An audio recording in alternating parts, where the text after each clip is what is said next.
offends me, Here but just we to go. do it for no reason is dumb. Hey, welcome guys. Gotcha. Welcome to Midwest Game Fest. We are doing Oh, I yeah. lost your Oh, okay. sound. I think we'll have to do it this way. So I'm gonna have to have the push. Um, welcome. This is a streamed event of an adventure league. Stopped at the gate. We have 5 players. One is still arriving. So we'll get them set up as well as Larry set up here. Before we get started, I want to make sure that everyone knows I am hosting on my channel, on Dragonclaw's channel, but please go follow Midwest Game Fest as well. They are like less than 10 followers away from getting an affiliate, which is something they want done for the weekend. To do that, I'd also like to thank Tabletop Games and Hobbies for sponsoring this, as well as the Meeple-a-thon.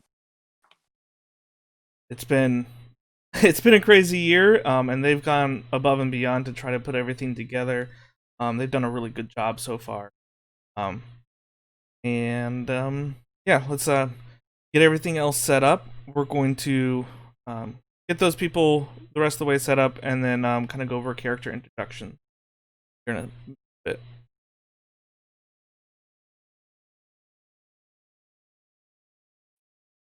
Looks like the D&D overlay is probably working. That's good. All right, layer.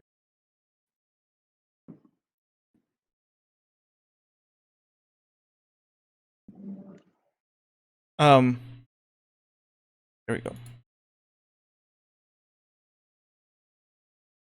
All right, Larry, you should be all set up.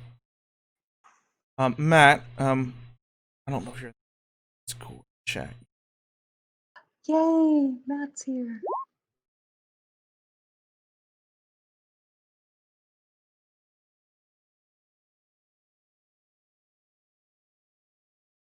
Oh yeah, no problem, Midwest. Yeah, it's it's a lot of fun to do. Normally I'm a vendor here at Midwest. I run Dragonclaw Chainmaille. I also have like a dice bag that I put in the raffle. You guys can win a custom dice bag. A dice bag is gonna hold about 3 to 5. Let's see. I'm gonna empty out this one here. 3 to 5 sets of dice. And you can customize the colors. So. Oh, nice. It's got like rubber rings and stuff to expand it out. So that is going to be one of the items that is up for raffle. That also helps harvesters.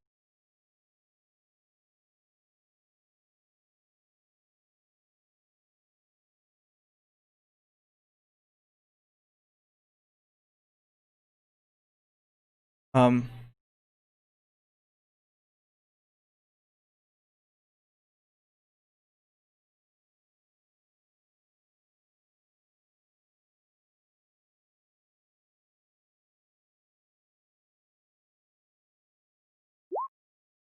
just curious, how many folks here are actually from Kansas City or live in Kansas City? I've driven through there and stopped a couple of times. I've flown there a few times. I grew up there. I'm in Columbia these days, but I still had been going back for the convention. No, I'm a native Texan, but I lived in Kansas City, or I guess near Kansas City, for 3 years, and it's kind of exciting to do this even virtually. That's kind of cool. Yeah, I'm been in Kansas City for 10 years now. I've been doing chainmail for 4 years. I'm originally from Ohio.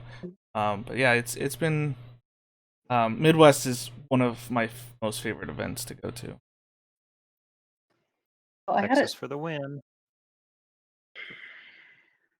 I used to teach at Northwest Missouri State. If you know where that is, those of you who are KC sort of local, and a bunch of my students were gamers, and they were always talking about this con, but it always came at such a busy point of the semester. I never was able to take the weekend and go do it, and so this is kind of nice.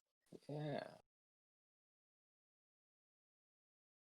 The fact that it's a 4-day event always gets me. Like it's like as a vendor, being there for 4 days, normally they're like 3 days, and oh my gosh, that fourth day is always.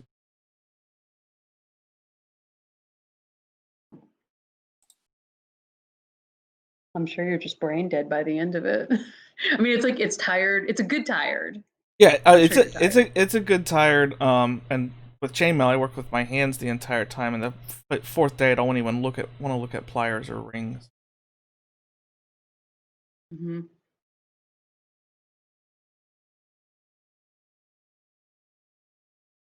All right, it looks like that thing. We'll be ready to go.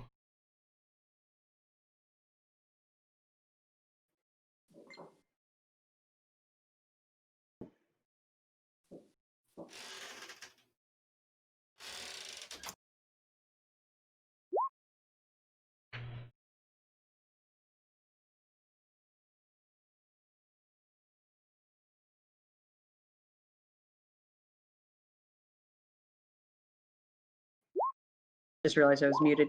Matt's having a little bit of trouble logging onto Discord. That's what the delay is. He Okay. is getting in now. Level 1 wizard.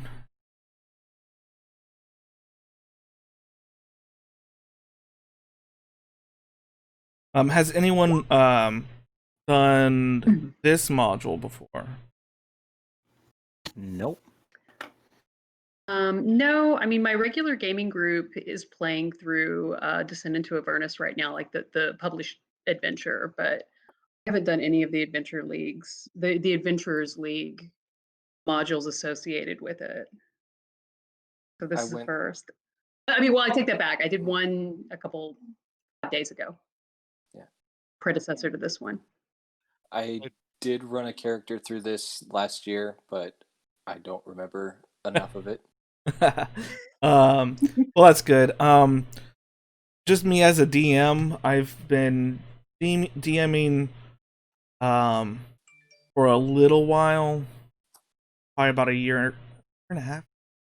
On 5, I did some 3.5 way back in the day, and then I've been playing a couple campaigns too. Adventure League wise, I've ran this one as a test, and the other module I'm doing weekend as a test. Other than that, I haven't. My DM style, I like to encourage creativity. So the wackier the better, and I'll usually let it slide to some point. Unless you like want to try to fly, then I won't let that. No, you just need to have an idea of what you want the hit dice to be for my various improvised weapons. Oh, good. Okay, thanks for the warning. All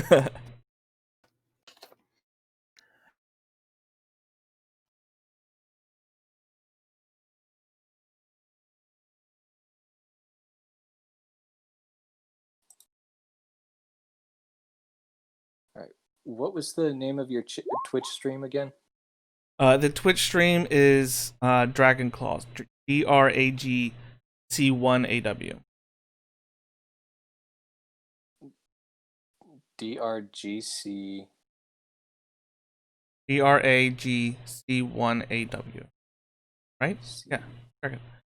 Like a dragon, C1AW. It's Dragonclaw with. Okay, but I do need the ON in dragon. Yes. Sorry, I probably skipped that part. Yeah. Not seeing.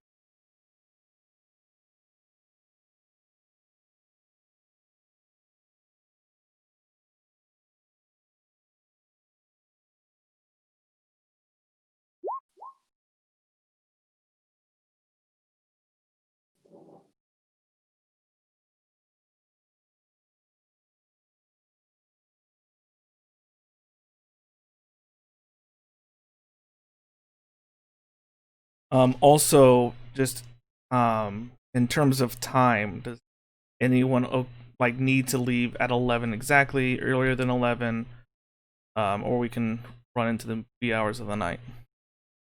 You can go as long as you need to. I mean, wrapping it up around 11 is good. Okay. I tend to get sleepy. Yeah, I understand that. I'm not gonna want it to go too far.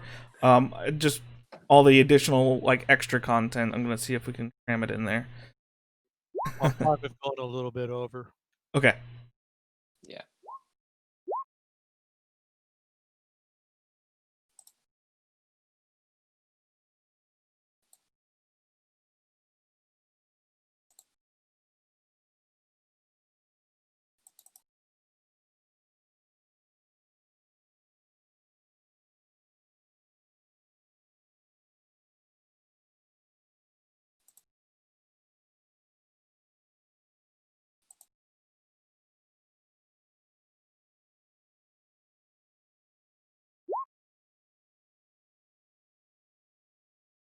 See if I can send him.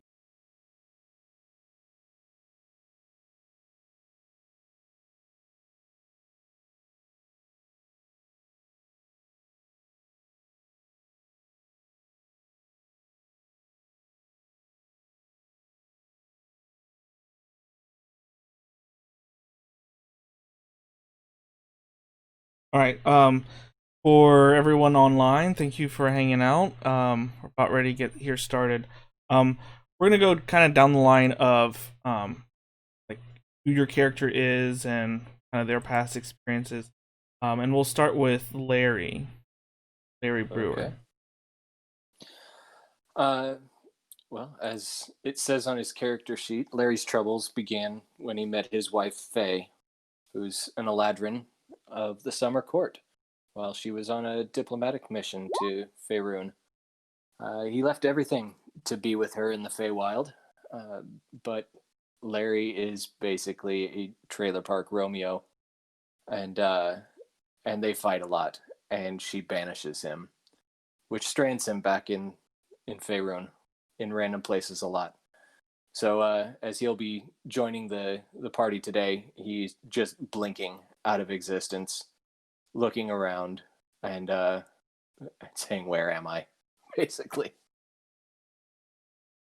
He's a human barbarian, variant human, with the tavern brawler feat.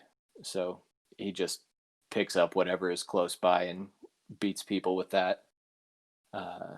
Because he often doesn't show up to places with a lot of equipment. Man without a plan. Yeah. Roderick, grab yourself. Sure. Roderick is a half elf, third level fighter. He's a battle master. So he likes to do a little bit of sword work. Mother was a blacksmith. Father was a traveling elven warrior. And when it came time to grow up and move on, Mom was going to give the forge to older brother, and he decided he'd rather hit things than make things. So he struck out into the world to go fight evil. Very good, very good. Is it Orchor? Urquhar. Urquhar. Urquhar is pretty short. When the other characters see him, they mistake him probably for elf or a half elf, but he is actually a human, wearing leather armor, and you'll notice that instead of a regular sword, he has a cutlass. So Urquhar is a druid. He started out as a young druid down in one of the cities of the south. He got a little overzealous, ran afoul of the authorities. So to escape the heat, he hopped on a ship to get away. He didn't know it was a pirate ship. So he had to join the crew, and so his background is he is a druid pirate, basically. And after a while, he found himself up here, and as many pirates do, he fell asleep in a tavern. And the next thing you know, that he was part of a part of a caravan, as detailed in the previous module. And here he is now at Baldur's Gate. Okay. Then we've got the Right Reverend Simone. That's right. So the Right Reverend Simone Loudly is an Aasimar cleric of a monitor who was on a pilgrimage to Elturel to see the companion. And right as she got there, there was this big boom and a crater, and this was not the pilgrimage she signed up for. And so now she very rapidly has joined a caravan headed back toward Baldur's Gate. Okay. Then we're getting Matt into the voice chat. Hey, Dorky Dino, for the Twitch stream. What was the? Do we need to go to? Oh, it's under waiting room. Yeah, waiting room. I think tech support might let you agree there too. Yeah. He might have to go through the link that's on the Midwest GameFest website. I think that's the one that jumps you into the welcome channel. Yeah, I think the welcome channel. You can see that.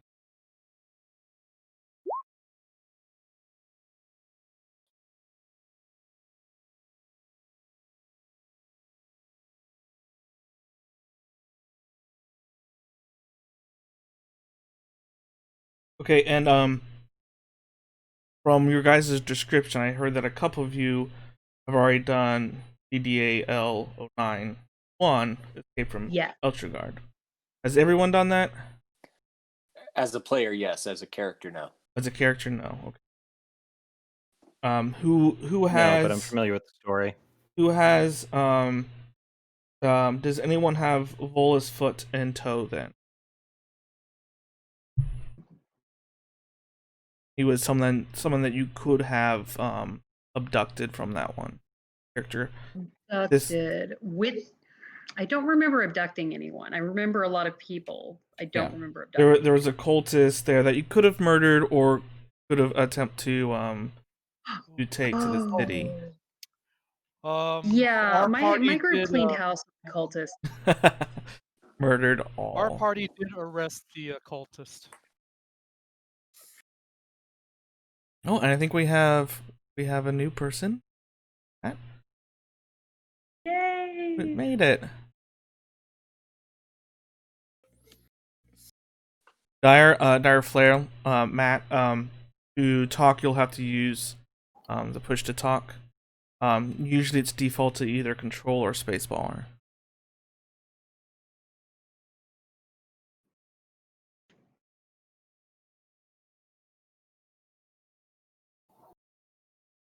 Hear little blips about you. You have to hold it down. Oh. No. The wonders of getting people together for online game. I know.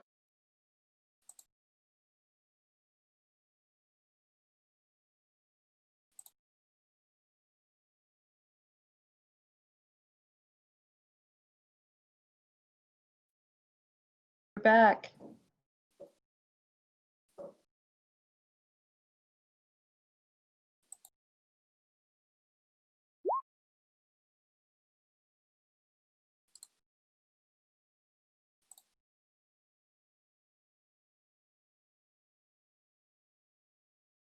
Okay, can you hear us, Dyer? And if you can, might have to set up push to talk on your settings.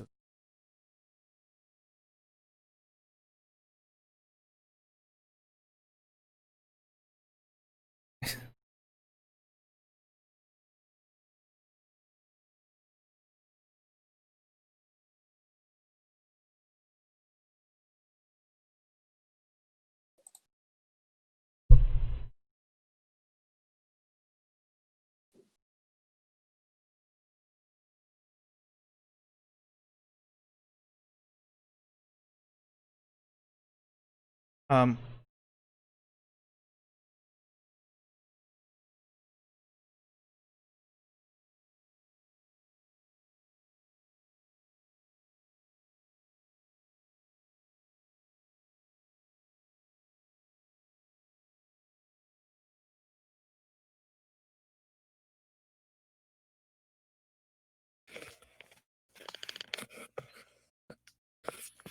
I can hear you now. Well, did anyone else hear just a mic maybe a little I bit. heard a mic. I heard a Yeah, mic. Yeah. Mic clipping. Can everyone hear me now? Yes, we Yeah. can. Yes. Okay, good. I don't know about my video, but We got don't. We that don't. far. We don't need the video. The mic is Okay. just well enough. Welcome to the campaign. yeah. Would you please change your character's name in Roll20 to show your character's name as well as your AC and your PP passive perception. Okay.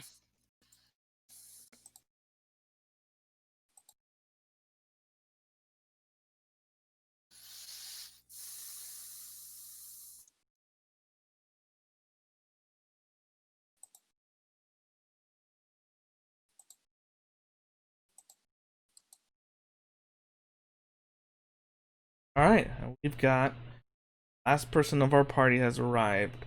Zerflap, would you please describe your character and how you kind of showed up here? My character comes from a small village who all thinks that he is an amazing wizard, capable of great things, moving mountains, when actually he is just starting out and knows just barely enough illusion magic to fool his home crowd. But he's out trying to actually live up to that dream, but he's not there yet. All right, very good, very good. We're gonna get started here then.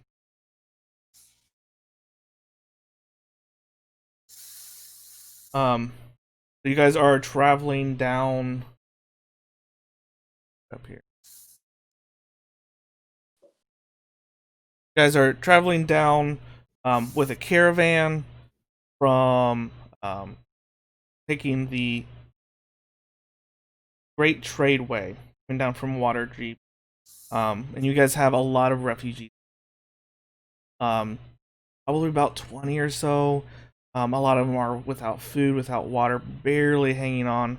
There's a man with a cart that is, well, he's on the cart. He's actually been unconscious for a while. See that his wife is distraught. He got kicked in the head with a horse. And you guys finally make it to Baldur's Gate. Get to the outer city, traveling through. And there's just you see many more refugees from around the area. And you come up to kind of the gate that is the Basilisk Gate. That is the gate that kind of goes from the outer city to the inner city. And you see a bunch of like guards sitting there, and they're going through and line of refugees trying to get through.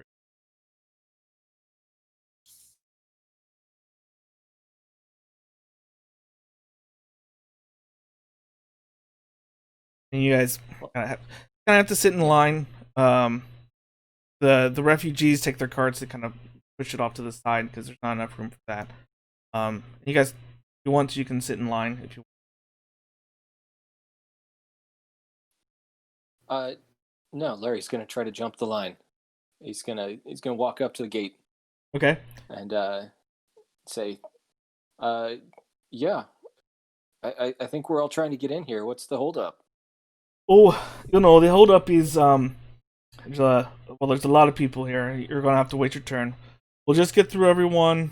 Please just wait in line. But yeah, there's a lot of room in the city. Can we all just go in? Oh no. We can't do that. There is a lot of refugees here. Oh, I see you're with some other people here, right? How many Loosely, more? Yeah. How many refugees do you have? I'm not a refugee. I'm a resident of Baldur's Gate. I'm going to pipe up behind him. Oh, you are. Oh, yes. Okay. You have your paper or some sort of documentation that says you're not refugee. I don't know, DM. Do I have that in No. Unfortunately, you do not have anything like that. You're kind of at an impasse. Well, My good sir, I just throw up my hands. if we're to wait in line, is there perhaps something that we can do while we wait to expedite the process once we get to the front? Well, I guess so. Well, we might have something for you. Follow me, all of you, please. And they escort you kind of up one of these towers, into like one of these rooms, and you see, as you open the door, there's another guard there, and there's a lady behind a table that has papers all strewn about, and she is kind of looking, very distraught, very worried, and she kind of ushers you in. Yes, what is it?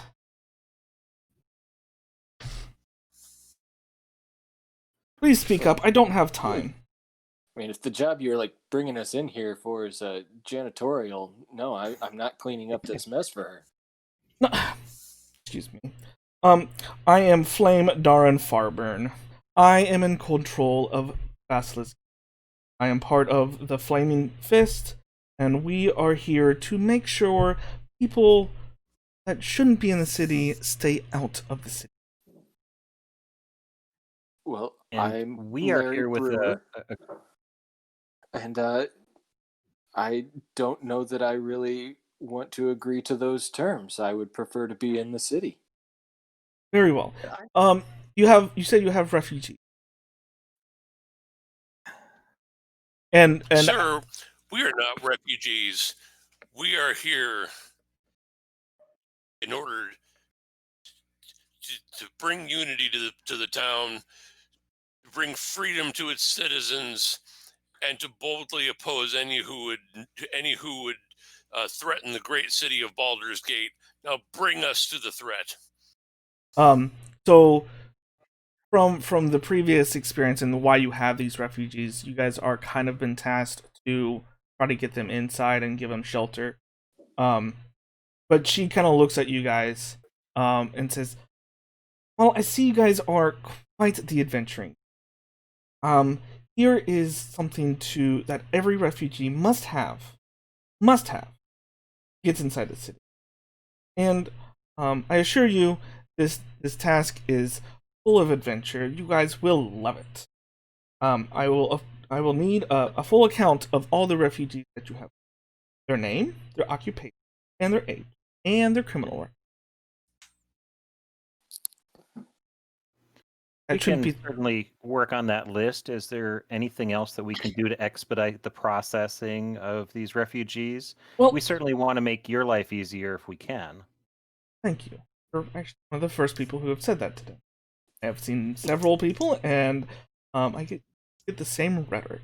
Now, under the Baldur's Gate guidelines, I will also need you to have any carts and pack animals. Stay outside in the outer city. They are not permitted inside the city. Everyone must enter by. Also, I will need confirmation from a cleric or lay on heels that resides within Baldur's Gate, confirming that each refugee is free of any disease. Is that clear?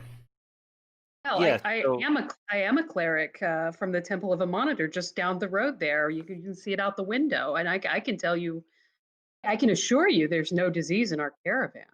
Okay, well that suffices for that part. I would like to have that in writing, just for my documentation. That is all. I just hand over a scroll. Yeah, I whip out a pen and start writing. Okay. I pull a scroll out of my robes and I hand it over to you, and I say, "This is a list of the orcs that I personally have slain." And you open the scroll and you see Earthak, Borshock, Babuk, and like it goes on and on and on and on for like 17, 18 orcs. Okay. Like, So I personally have slain these orcs. You may go to their tribes and confirm this. Well, let me see that. Let me see that. And she kind of snatches it from you. She opens it up, turns around, holds it up to like a window, gets like a little bit better light. Oh yeah, that guy. I remember him. He was very big. Well, this is impressive. This doesn't help you, not in this sense. Other than I might have something for you at a very much later date. Not today, not tomorrow. Oh, before you go, I also need written arrangements from any of the refugees, made within the inns, temples, anywhere where they will be able to stay. I don't want anyone sleeping on the streets. The streets are already crowded as it is. We can't just have that cluttering up the inner city of Baldur's Gate. My temple can give them refuge. That Okay. that won't be a If you problem. can arrange that, that's going to be perfect. Of course.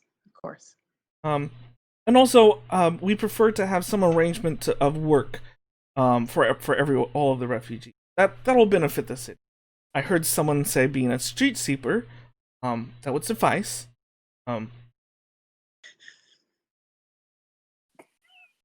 So, if you could gather all of that stuff and see me in the morning, please. Thank you. And then so you guys are, as you leave the gate and stuff, you guys go back through the crowds of people. And you guys are in the city, going from the Basilisk Gate back to the Trader's Way.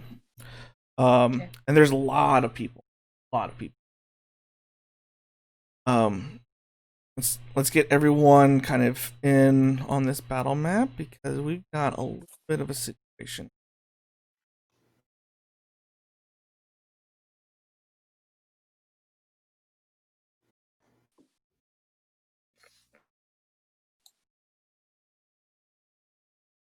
So walking back, I'm giving the Right Reverend Simone a hard time about getting us enmeshed in the Baldur's Gate workfare system. The Church of the Church of a Monitor doesn't have anything to do with that. I just offered food and shelter. Yeah, but now we're stuck in a bureaucratic nightmare. We stand against systemic oppression in every form. It's part of why I joined. They told me I Temple couldn't sleep could- on the street. Are you in the habit of Well- sleeping on the street normally? Is that what you desire? It's not necessarily about desire, it's just about gravity. Oh. Well, we have a very nice alleyway outside the temple. Maybe out of the sight of the guards if you wanted to bunk down there. Well, we'll see what comes of this afternoon, but they're telling us I'm we have to sure go back it will outside the satisfy. gate. Yes, that's pretty inconvenient. I don't know what to make of that. It wasn't like this when I left. I only had my scrolls with me. I would cast Tensor's floating street hammock for you.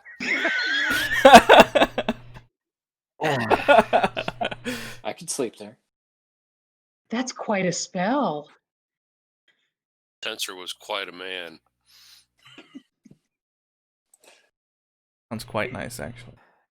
So as you guys are walking through the street, chatting and stuff, you hear off to the side, a man yell, "There they are! I want you to kill all of them." And then there's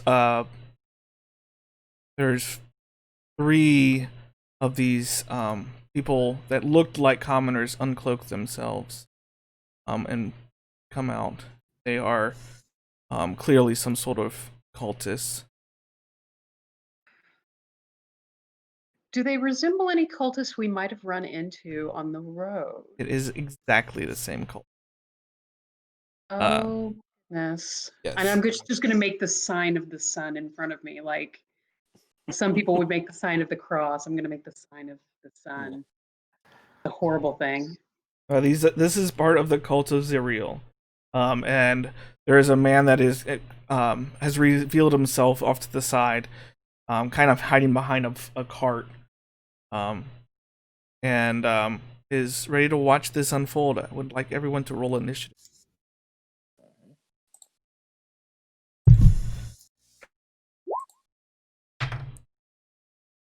I forgot to click my token before I did that. Yeah, you just reminded me.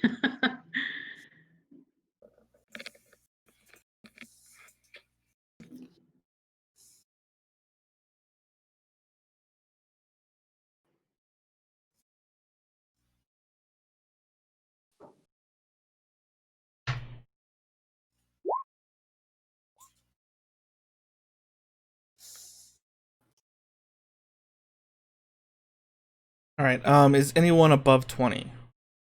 No.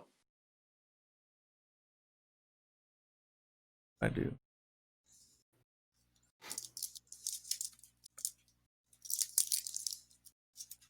Okay. Anybody above 15? Roderick is a 19, 1-9. Roderick 19.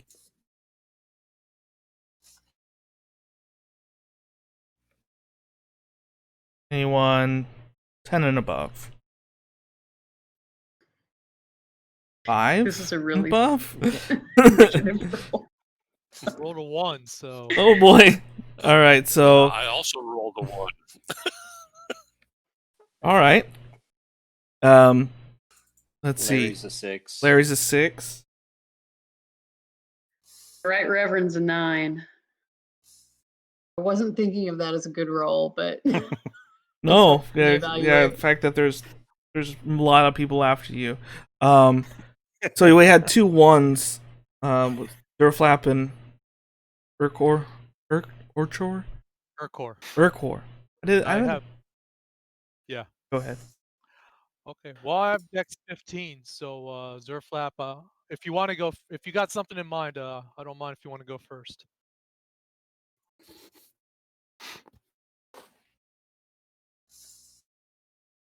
Durflap. What do you have as a dex?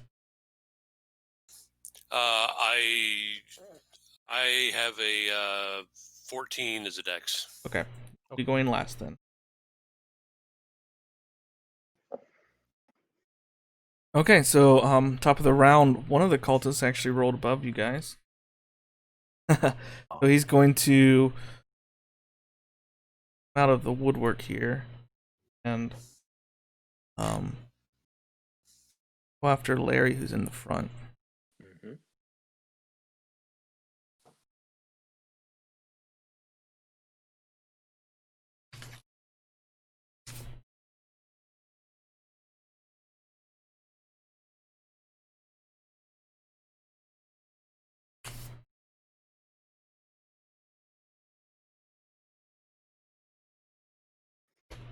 He is going to come to swing a scimitar at you with 11, so that is not going to hit. Nope. Which brings us to Roderick. Tally ho. All right. I can't move Roderick for some reason. All right, give me a second. Sure.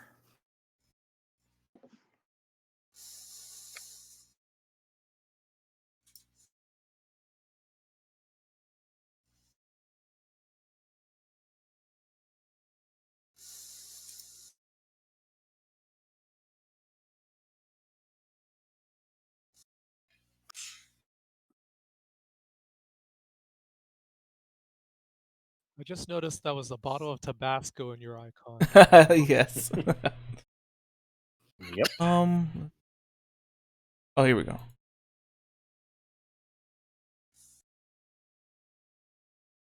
That's the do. Okay. Can you move him now? Yeah. So I'm gonna yell out, "Vile fiend!" and try to hit this guy with a rapier. Okay. All right. Except for it's on my sheet as a longsword, but I can fix that.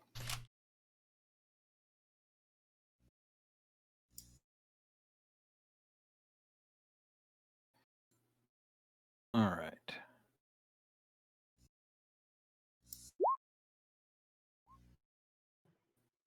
Not great.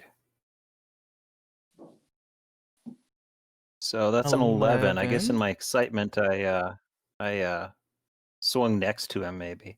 You actually got really, really close to hitting him, but he was able to parry it away at the last. Simone. A challenge. Yes, indeed. Simone, your turn to act. Okay. I am going to quickly, let's see. I'm looking to see. Okay, I can hit this guy or this guy, it looks like. I am going to cast Guiding Bolt on this fellow on the left. Okay. Let me go ahead and roll that.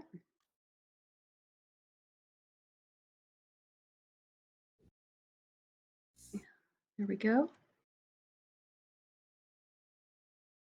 That coming up in roll 20. I didn't Not see yet. anything. It looks Get out like, it there. looks like there's just a delay in it sending. Not yet. There it is. Oh, There there it we is. go. Yeah, I think I accidentally had the automatic dice roller on, Oh, so yeah, I had yeah. to turn that off. Yeah. There we go. Well, Does a 12 hit? a 12 does hit. They're taking 15 points of radiant damage. That one that you Yeah. you hit the one on the far left, you said. Yep. Yes. So Roderick, directly in front of you, the one you just missed, quickly turns to a bright light, and kind of explodes from the inside with. Hey, I had that one under control. I just make the finger gun. Yeah, I'm just gonna make the finger guns and go like and blow off the ends. Wink at him. All right. Well, we're up to Larry now. It was going to be that cultist that you just evaporated. So thanks. All right, so Larry's ducking the scimitar swing from this guy, and as he comes up, he's going to drive his head right up into the guy's chin with an unarmed strike.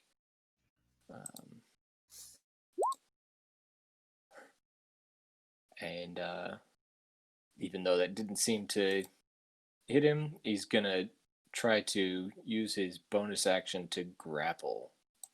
Very good. So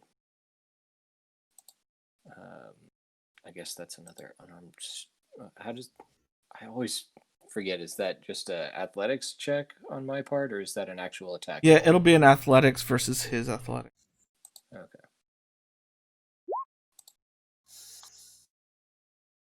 He's not feeling it yet. Got to get Larry warmed up. But with that, these cultists aren't very strong, and you are able to grapple him. Oh, nice.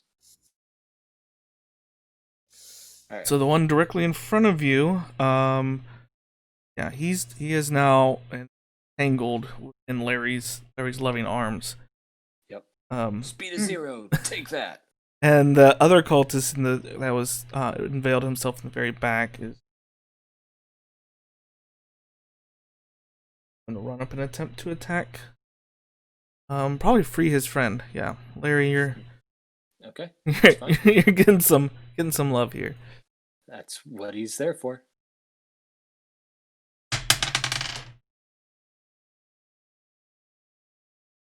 And a 12 is not going to do Larry as well. Brings us to Urkor. All right, Urkor is going to step up, interpose himself between the nearest cultist and the good reverend. So that's 2 movement there. And I will draw my scimitar, which is not as curved but has a bigger blade, and I will swing at that cultist.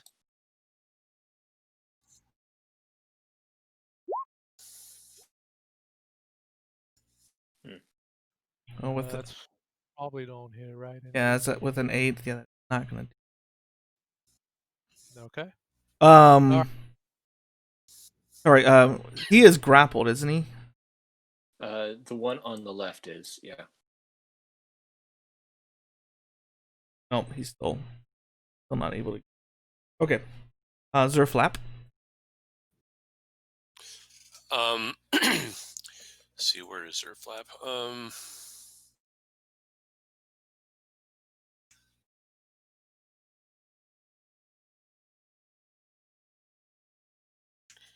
Where am I on this map? I don't see.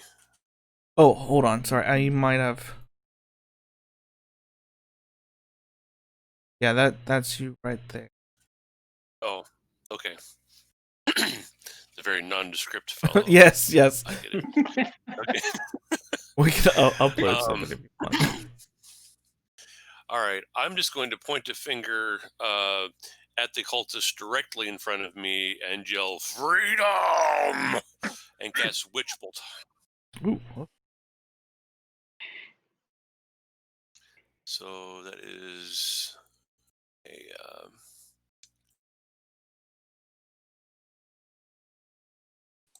it's a ranged attack. So I need to do.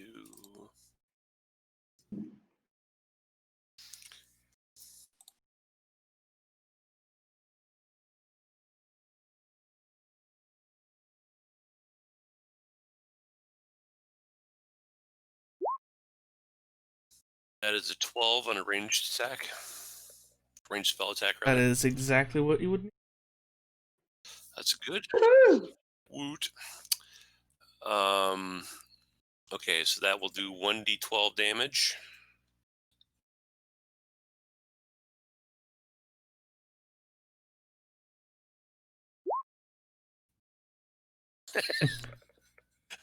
Oh God. Why Love do- when that happens. Good effort. Good It just kinda- effort. It just kind of makes his nose singe a little bit. And with that, Zerflap, the amazing, even though he looks rather plain as an avatar, strikes him, but with not a bolt of lightning, more of a small crack. We're back up to cultist that is directly in front of Larry. And he is going to attempt to break free, being grappled. Larry, what is your strength?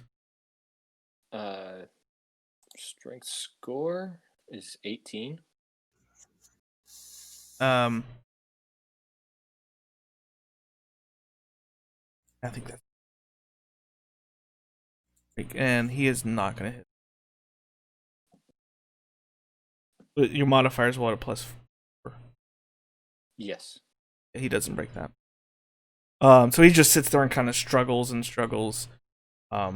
but cannot do anything about it. Roderick, you're. So the guy by the cart seems to be in charge of this circus. Yeah, so he was the one who yelled out for everyone to ambush you guys. And he is still kind of like gleefully smiling behind that cart. Okay, so here's what I want to do. I'd like to action surge, dash over to him, and then attack him. Get it? All right. So let's see if we can't accomplish that.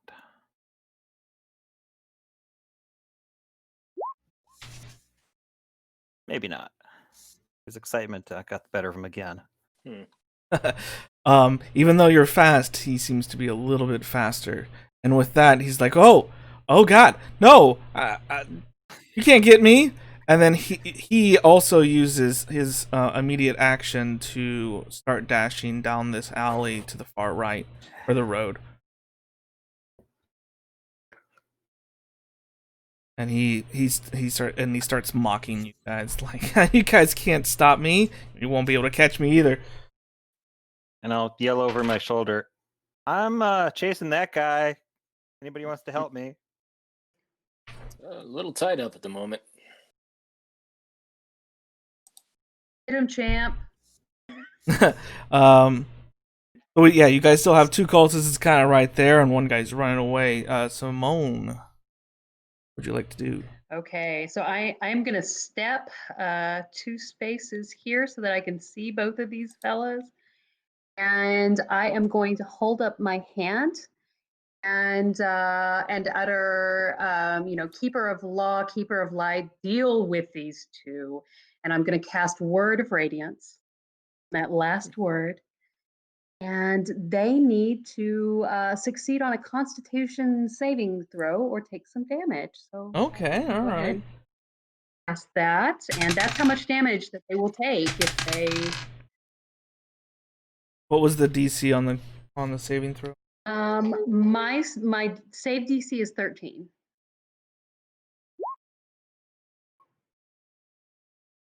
Oh, and there it comes up.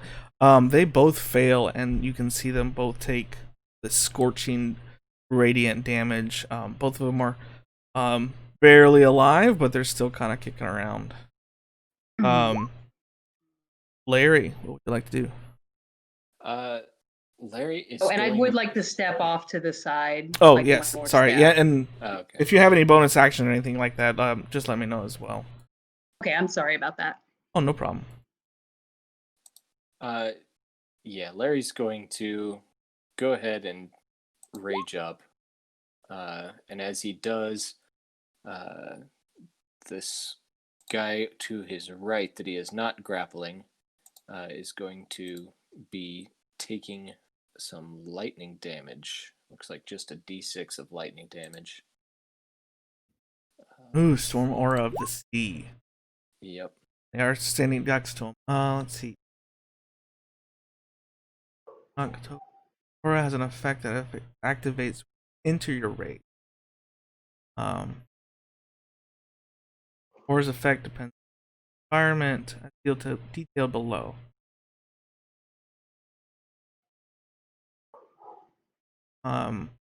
So from what I understand, it also is going to affect Zerflap and well.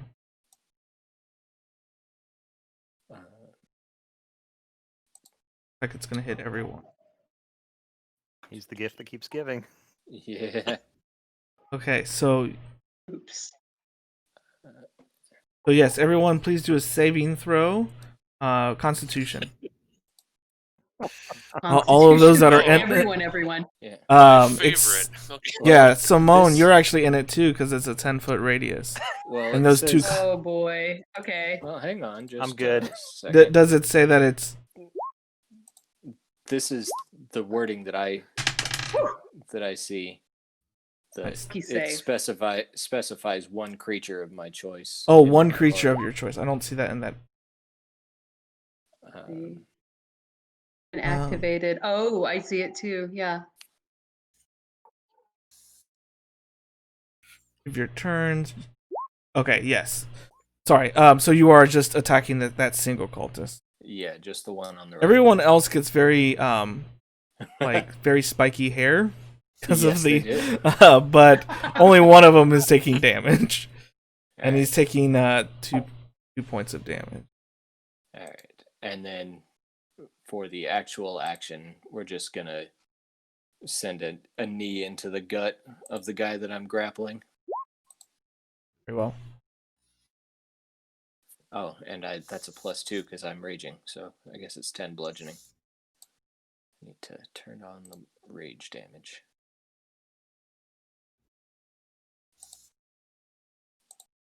That's on.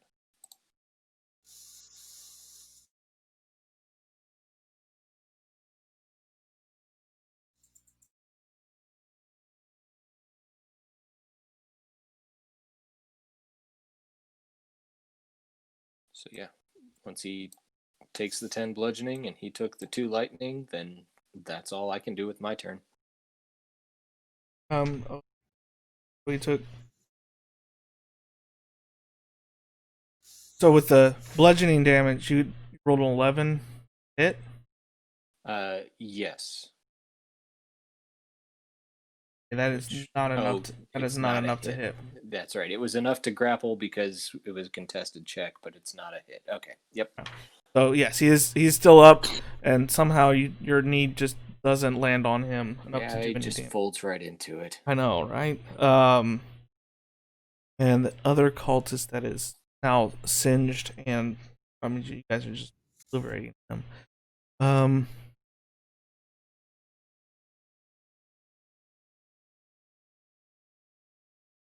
Go. he's not to be picking on you, Larry, but you're doing a lot of evil things to these people. Do it. Ooh, and I'm he is raging going now. to crit his scimitar. 1d6. That's 12 points of damage. All right, reduced to 6.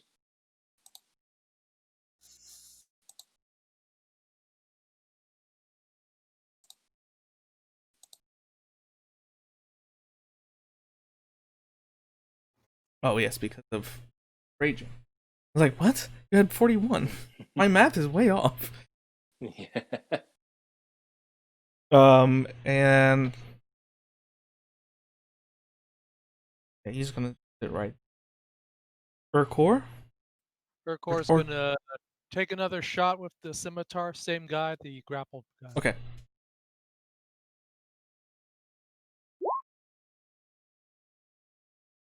Okay. 11, was that hit? No, that is just one. Oh. All right, closer.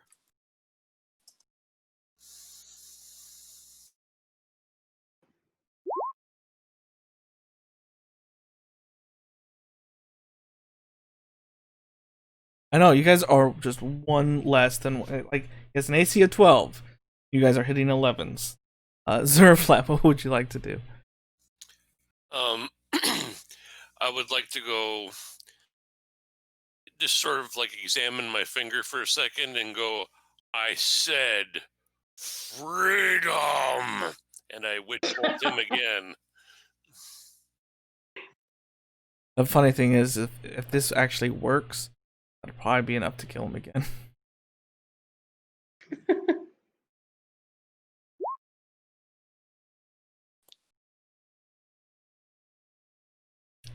I don't think that actually hits him. That does not. That's a roll to 2 with a +5. With Witch Bolt, aren't you concentrating so the next one automatically just assigns the damage? There is something with Witch Bolt. Oh, is that the case? Oh, it is, yeah. Yeah, as long as you use your action to assign the damage. Okay, yeah. Then he would take 3 points of damage. Okay, and with that, you put a little bit more extra behind it, and he crumples to the floor in a pile of really smelly, just clothes. I flex. All right. That brings us up to the one cultist that is still grappled. Gonna try to break free again, and does not. Holy cow! All right. Roderick, what would you like to do? Can I draw and fire on this guy with my bow? The one that's running. You can attempt to. Well, let's see. So I didn't put in a bunch of NPCs. But the streets are very crowded right now. Okay. So if he is more than 30 feet away, he's gonna be almost in full cover. So I could run and hand axe him, maybe. Yeah, as of right now, he's in full cover. So I think that's as far as I can get. Throw that hand axe. And then I could throw a hand axe at him? Yep. Yes. Okay, well, that's what I'm going to do. Oh, yeah. There you are. Haha. All right. All right. Ooh, look at that. Wow. Point. There we go. So I'm also going to throw out a superiority die to try a trip attack for him. He Oh, needs good. to make a DC 13 strength check Okay. and also take a little bit of extra damage here. Takes another 5. Okay, so tell you we got 13 points, 12 points of damaging. And he crit 1 on the trip attack. So he stumbles a little bit far ahead, and from where you're looking at from the crowd, like you kind of like just see him like dive into the crowd.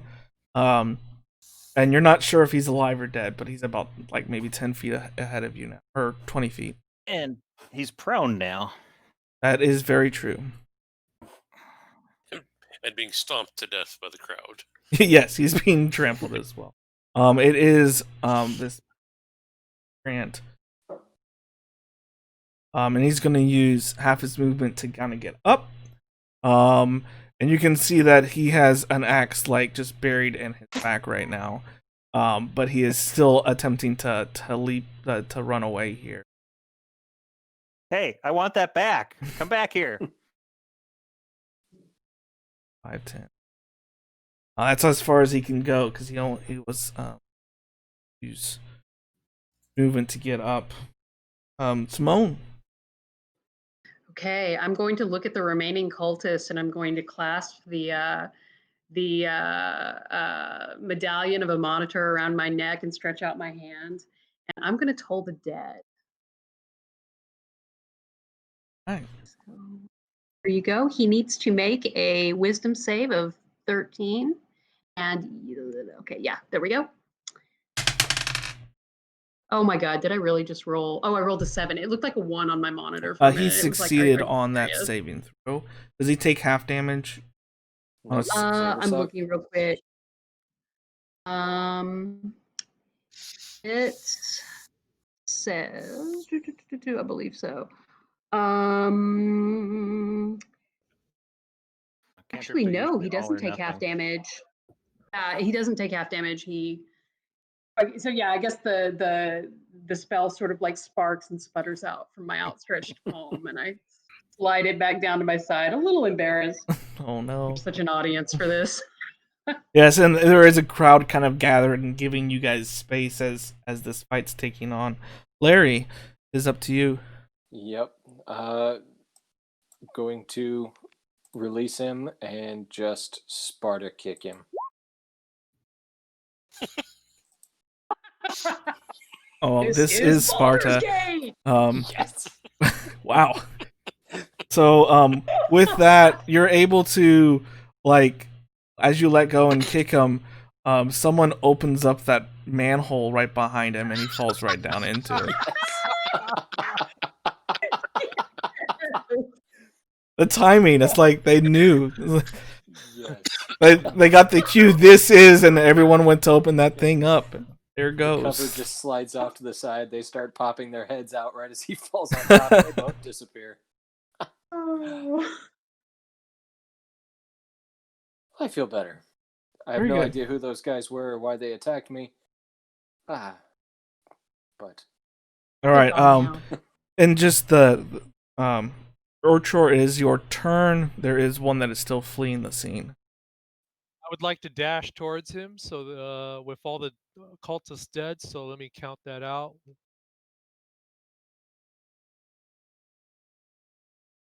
So that should get me to about here if I'm calling my squares, counting my squares correctly. And yeah, that's my dash and move. So I guess that's all I can do. Does look about right. Zerflap. I'm going to follow Orchor, just to try to find that last one. See, I don't know what movement is. It's 30. So, if I just devote my right to movement, I should be able to get at least behind him. Okay. As you're doing that, please make an intelligence saving throw.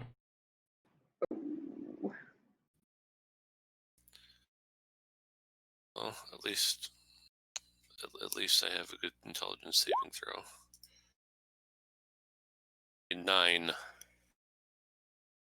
Okay, so as you're rounding the corner and heading towards him, you kind of feel like he might have gone down the alley or something, instead of straight ahead. So you're like, oh, maybe I can cut him off, and then you kind of get lost in there. So in your dashing attempt, you'll actually only make it 40 feet instead. Okay, so I'm winding up like here-ish. That's correct. Okay.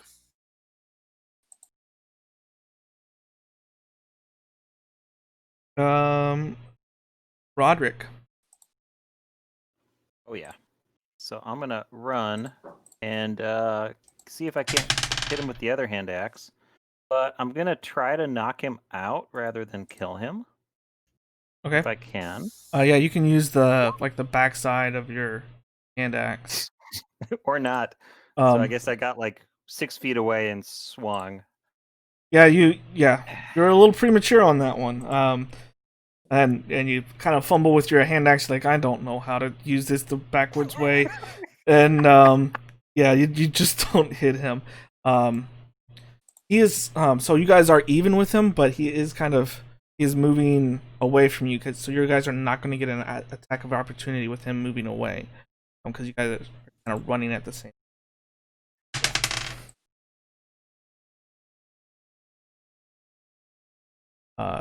He, as he's attempting to run away, he kind of was looking behind you guys as it was going, and he accidentally falls into like a blacksmith that's turning around with a horseshoe that's red hot, and he tries to dodge out of the way of it as he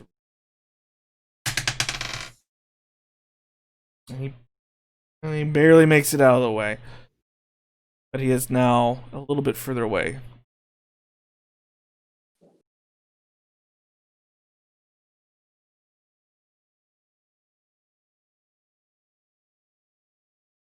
About that far away from you guys now.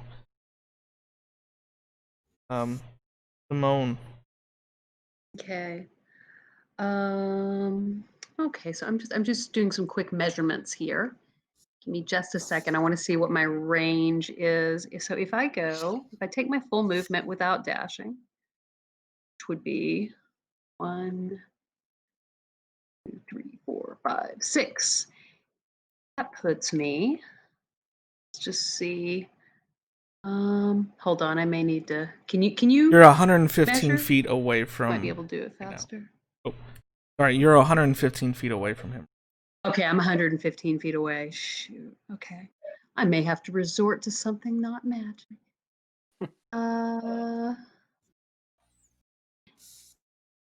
So if I could, he's on a full, he's like full on dashing away from me. Yeah, he is dashing. Not catching this guy. Okay. If you can attempt to maybe hinder him somehow. Yeah, that's what I'm looking at. I mean, like the spells I'm looking at, that one's 60 feet. Oh wait, guiding bolt. I'm gonna guiding bolt him. Hate to burn another spell slot, but that's the one with the long range. So here we go. Ah! Sorry, that's my scream of anguish.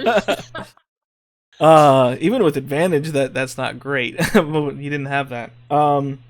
Yeah, that's about all there is to that. Larry, is there anything you'd like to do?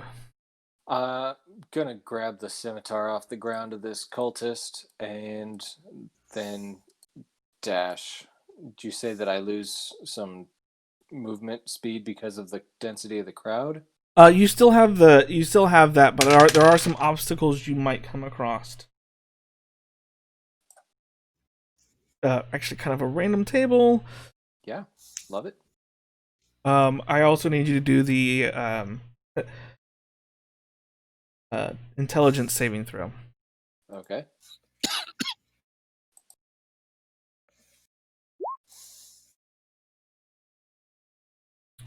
Looks like, Larry, you decided to try it a different way as well. You guys kind of got lost in a labyrinth. You maybe got turned around for about 10 feet of that.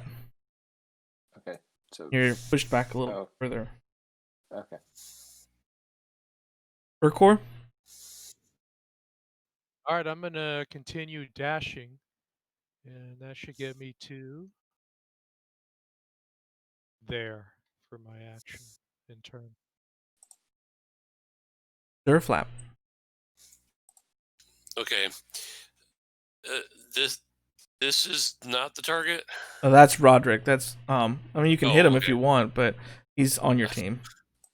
The one you're looking for is the one that has the shady-looking hood. About a little bit further past him. There you go.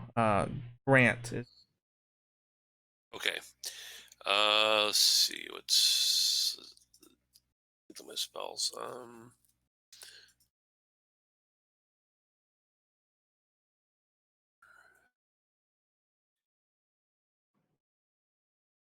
right. I'm just gonna take another dash. Dash is two times your speed. That Is is that correct. Right? Okay. I don't know how to measure yet. Sorry. Let's see, where are you? There we go. Oh, there you go. Yep. For those kind of, I'm learning Roll20 as well. If you look at your toolbar on the far left hand side, there's one that has a circle with a little, almost looks like a ruler to the top right. That is your measurement. Kind of click it on two different squares. Or it's a click and drag, sorry. Longest time I thought it was like, for the longest time I thought it was a comb on a plate and I didn't understand it. I thought it was the power switch. Yeah, it looks like a 45-degree power button. Right, it does look like a power button. It does. It truly does. Roderick. Well, thank you. So I can move through my allies without a problem, right? That is true.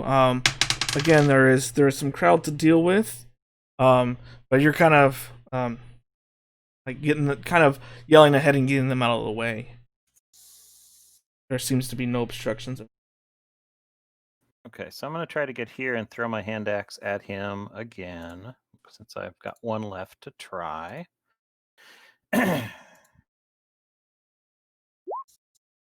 Okay, that'll do it. Yes, that'll definitely hit him. Yay. And I'm going to throw out another superiority die and try to trip him. So another DC 13 strength check for him, along with an extra 4 points of damage.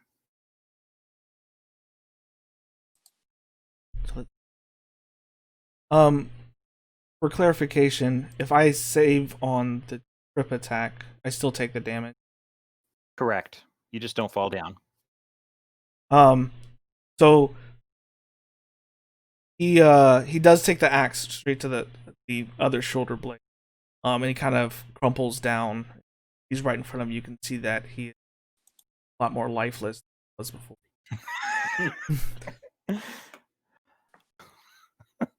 Does he look singed at all? Did my guiding bolt get him, guys? You're welcome.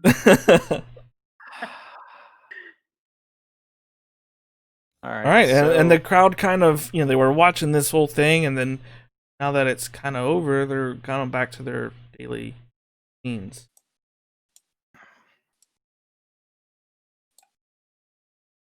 So I'm gonna search the him in particular, but I guess all of the bodies to see if there's anything of interest or clues or something. Okay, on his body, you do find a rather large coin purse.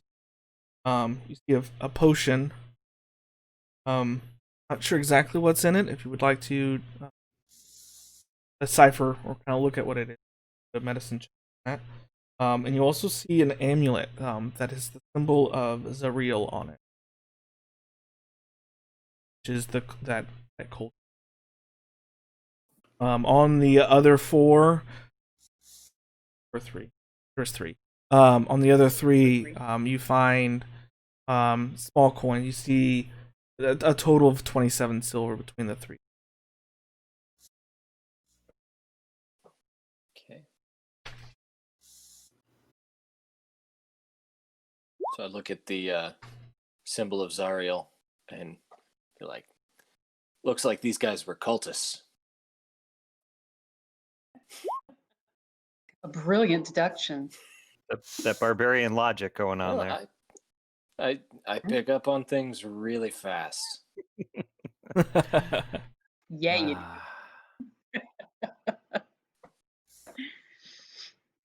Indeed, it does look like they were cultists, and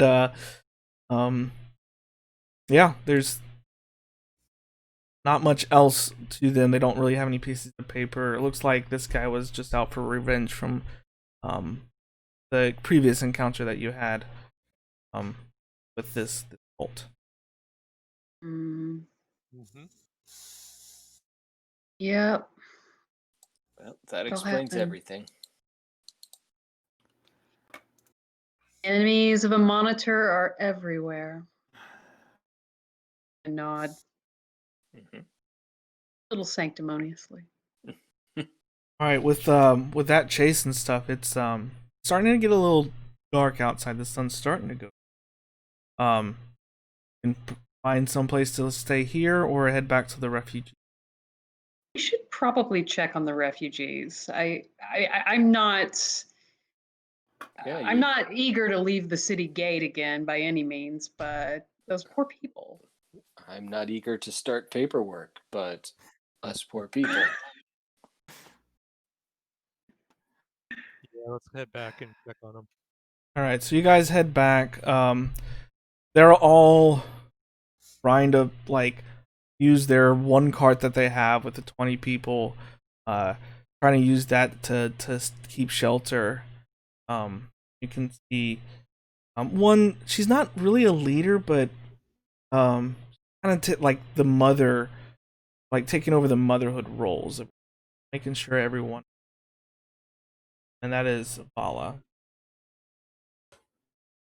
Is Dara still part of this caravan? Let me check. Oh, the girl with the sort of aura about her. Yes, Dara is part of this group. So if you guys have come across these people, you've been traveling with them for. Oh, so Vasha. Sorry, Vasha is the one that's kind of she's taking care of everyone. Okay. So But I yes, guess, Dara is there. We'll go talk to Vasha and explain what the city official told us and the arrangements that we've been able to work out. Oh, okay. Well, that does seem like a very long list of things that they. Well, it certainly is, but we've been able to expedite some of those. Our good priestess here is able to take care of some of the health screening, so to speak, and can probably Mhm. find lodging for you at least temporarily. And it sounds like there might be some interesting career opportunities available in the city for you. Yes, really interesting career opportunities. I'm gonna smile as convincingly as I can. Do a persuasion check Lady on that Vasha, one. Lady Vasha, you have a list of your companions, your friends and family here that we could provide to the city, and perhaps somebody who could vouch for their lack of criminal intent. Eh, Oh yes, here. Let me come here. Um, Here it is.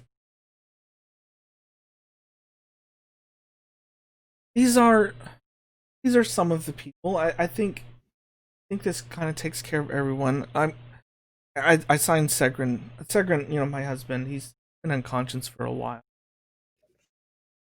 Hope he makes it.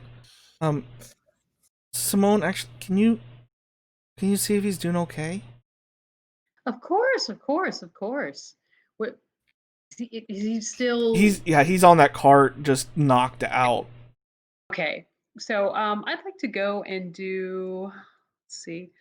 Guess I could do a general medicine check. Yes, Just if you would like to do a medicine. yes, there is my medicine check. That's a 17. Oh, very good. So you kind of look at him. He's got a huge knot on his head. But from like just taking kind of the vitals and stuff, um, he's probably shouldn't be shooken awake. But he's in stable condition. Okay, I'm going to I'm just going to kind of like wipe the sweat off his brow with a rag and come back and I'm just going to give her 2 thumbs up. Think he's hanging in there.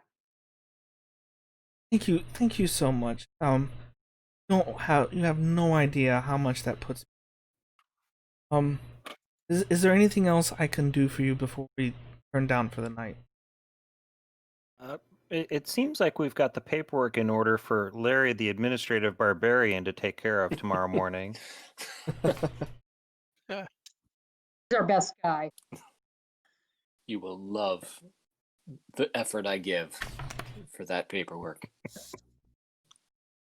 All right, so with that, you guys kind of turn down for the night, with intentions of bright and early in the morning getting back in that line, skipping it again, and heading straight towards the flame Darren. Is there anything you guys like to do before we turn it over to the next day? Just, standard set watch and make sure we keep an eye out on things, but say our bedtime prayers. That's right. The Right Reverend Simone is going to lay out her bedroll and do sort of an elaborate bedtime prayer ritual. Maybe try to encourage some of the children to join in. I'll encourage some of the children to listen to some of my exploits as a bedtime story. Gonna put on a little magic show. You kids can go over and do that too. Sure.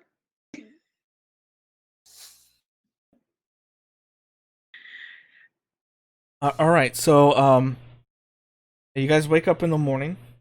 You head directly to the Basilisk Gate, coming back to the office of Flame Farburn. And she's almost kind of in the same situation. I think her pile of papers has grown 3 times. Oh goodness, you guys are back. Thank you. I have something very pressing. Pressing like paperwork, because we've got that. You have all of the paperwork? Let me take a look at that. And she starts like perusing it all. And she looks at the list of people that are in your caravan, and her eyes just lock on, and kind of looks up you guys and like, may I ask you a question? Well, Sure. Of course, we're here to help. Yes. It says you have a man by the name of Peregrine Hall in your group. Is that true? Yes, and It is true, but he's suffered an injury and has been unconscious for some time. he's the one who's in the most dire shape. We need to get him in the city so he can get proper medical care. Okay. This is strange. I have a proposal to make. We'll forget all of the paperwork. Although what you have here is very, very good. There's been a murder inside the city. I need you to look at this. Well, I think we'd be happy to help you with that, but our barbarian would really like the paperwork to be filed and to have credit for that. Now just tell me which manhole he was found under. Well, let's see. Oh my goodness. Okay. Well, and she calls someone from the back room. George, get in here. Here, take this paper. Take all of these papers. File them away, please. And do it with the utmost promptness. I need these guys for something. And she hands you a letter that was kind of folded up, and as she's handing it to you, she kind of holds on to it. This was found corpse.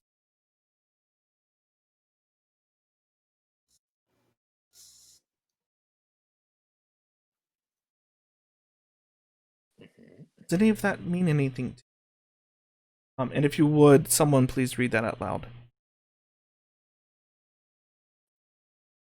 Segrin, I hope this letter finds you well. It's been long since our grandfathers served together in El Terrell, and seemingly just as long since we last visited. I know you may find it cowardly that I would contact you after my father's decision to abandon El Terrell and even our name. He has been gone some 24 years now, and I feel that a return home is inevitable. I write to you to inquire about grandfather's old farm. Does it yet remain untended and in the family? Is there an opportunity for us to return and raise sheep there? The truth is that we no longer feel safe here. Baldur's Gate is a great city, and we always knew that it was a violent one. Yet lately, tragedy has struck twice close to home, and I feel at times scared to even walk home from the workshop. I know that you owe us no kindness, but still, take pity on your old kin and write back whether a return home would be possible. It's signed Marcus Hallgate. If you guys would be able to help me and city guard, I would like you to go see the body. It's quite fresh. Like 12 hours fresh? Oh, Like alive fresh or dead fresh? it's still dead. It's we haven't cleaned up the crime scene yet. We were about ready to. I guess it's been less than 12 hours, but I don't really know. It happened sometime in the middle of the night. Here, this. And then she calls a guard I was filling into. out paperwork outside the city at the time. Sorry, what was that? Yes, we all were. I was filling out paperwork outside the city gates. I have witnesses. I can vouch for I him. will. When it's off. Paperwork for justice. So before we set off, can I take a look at the letter and see if there's anything noteworthy Yes, about it? you can do a. Where did it go? I think it's a history. Just do a roll and I'll.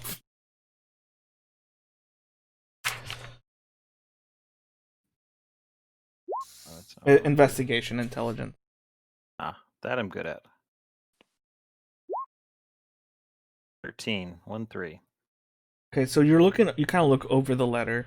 The oil stained parchment. You can see that it was written several days ago, from like how old it is, maybe even 5 or 6. And that evidence is just from how worn the envelope is, as well as it predates Ethereal's disappearance. As of travel to the city largely impossible. My friends, this letter looks to be at least a week old. So if it's connected to the murder, it perhaps predates the end of Elatrell, and that likely is significant. Shall we go view the body? I think so. Simone traces the sign of the sun again. Get the sense of the Velnar, can you come here, please, and escort these people into the inner city? And you see a dwarf that is all in the city guard come in and looks at you guys, turns around like, follow me.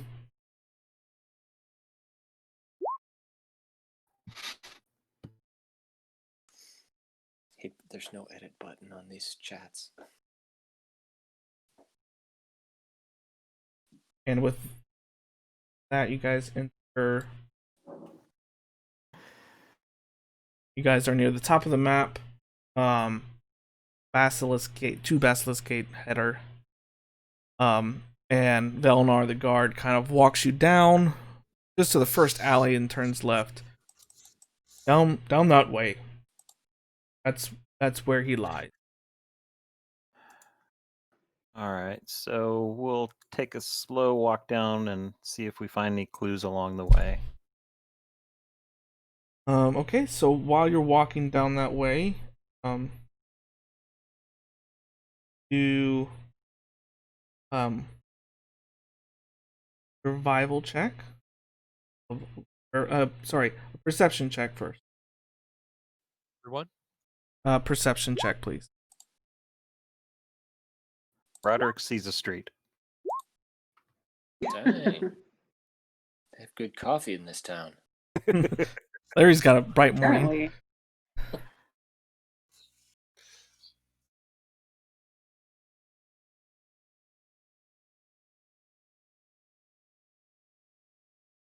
Apparently. Larry, yeah, you can see the body out in the distance. Everyone else, well, Ulrich also can see there is a man that is kind of covered up by a tarp. As you guys approach it, you can see that this is a very fresh dead person. Probably happened just the night before. And Velnar kind of looks at you guys. Please make it quick. I've got to clean up this mess before it starts stenching up.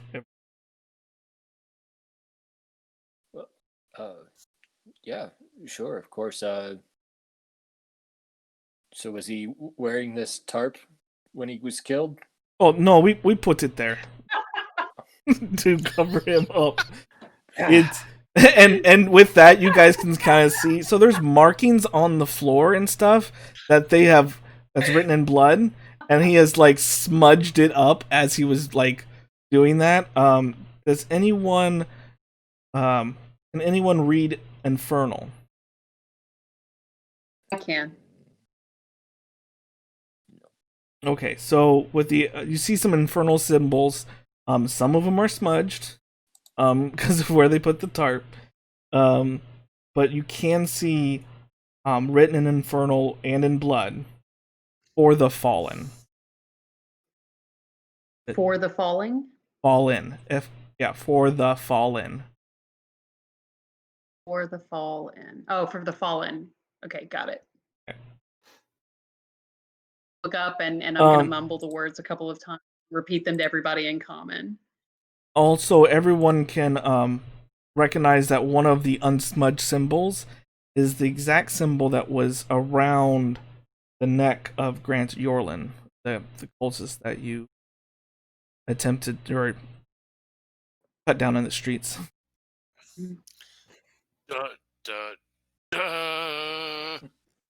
If anyone would like to investigate the body, please do a medicine check. Okay, I've got a pretty good bonus for that. And for anyone else just going through and looking around in the area, do a survival check. Look around in the area.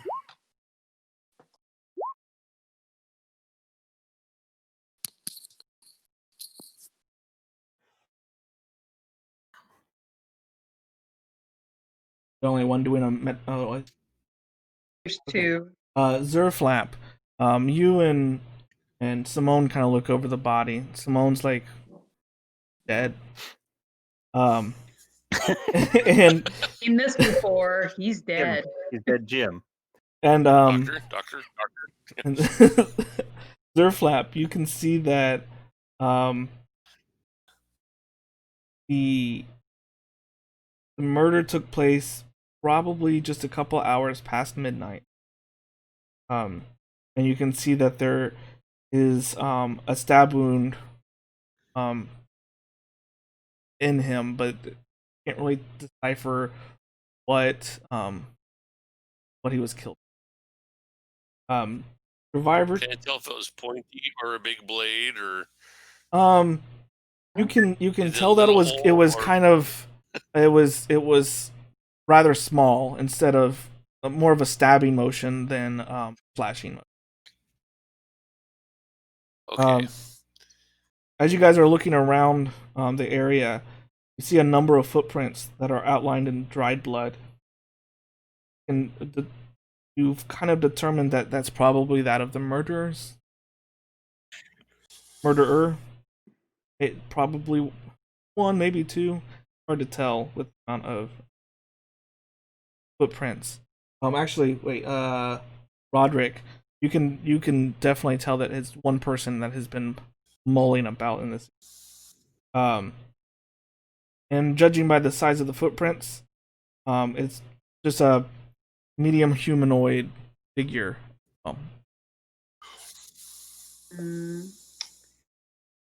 we see any tail drag marks or anything like that?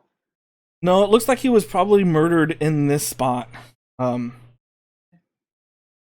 Yeah, and then Are you talking about like with the murderer's tracks? Like if the murderer had a tail? Right. I mean, there are tieflings and whatnot. I'm just so yeah, you can tell that like there's no drag marks of blood. It looks like the person was just like using his blood. The person that's dead to paint with his blood. Okay. So there's kind of like a bunch of splash marks everywhere here, but the road isn't like completely drenched in. I give his penmanship a C. at best. Mm. Okay, so do we think there's more to be gained here? Anybody? Well, if there are tracks to follow, Yeah. then I suggest we follow the tracks and proceed with the beating the crap out of the person responsible for this But we're good with. for justice. We're done with the crime scene. Are there any bystanders? Well, I mean- anyone watching So us or Valnar's anything like still like watching around, or like watching you guys kind of pick through everything. And he kind of comes over to you like, you guys find anything interesting? Have you heard anything interesting? Well, we believe this be one Marcus Holgate. He lives down the road down that way, and he points southward. He's got a widow now. That was Bolnata, I think that was her name. He was a leather worker. Must have been walking home for the night. Where's his It's, shop? Oh, his shop? Oh, just down that way. And he kind of points behind you guys, down the alley. He's like, it's probably only maybe a block or two that way. Well, I like the You know smell if of he was leather. into anything shady? Oh, well, I mean, he's, from what I know, I patrol this area. He's kind of a lovable guy. I don't know who would want to do this to him. But it does really look very sinister, don't it?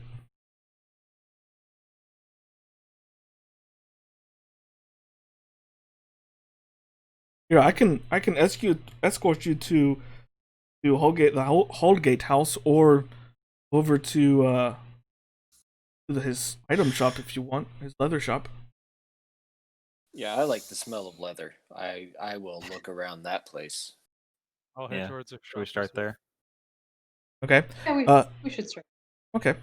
I too will smell the leather. All right. So you guys kind of on the map wise head about to the left a little bit.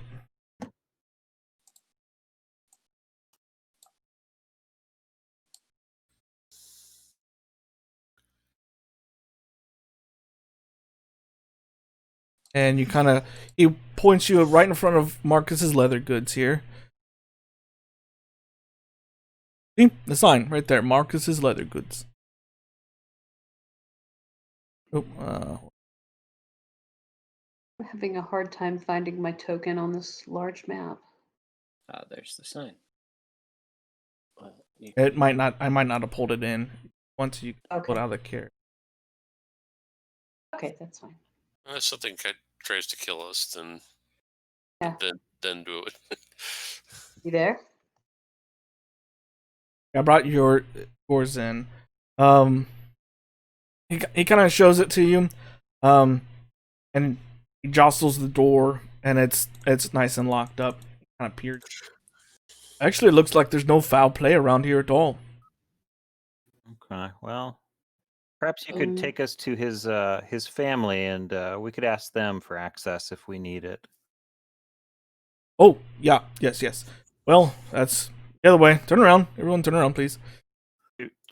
Do you know if his family's been informed that he's no longer going to be needing to open the shop? Oh, she knows. That's a polite way to say dead. A real polite way. You're good with euphemisms. Well, I mean, nobody's actually come back to say they can't open the shop, but it seems unlikely that that'll be I happening. mean, if we could find a Alright, necromancer, down this he way. could technically open the shop. I'm just going to look at Zerflap. But it's true. And I'm gonna Alright, say, I've got to head back and, sweep the body away. You guys.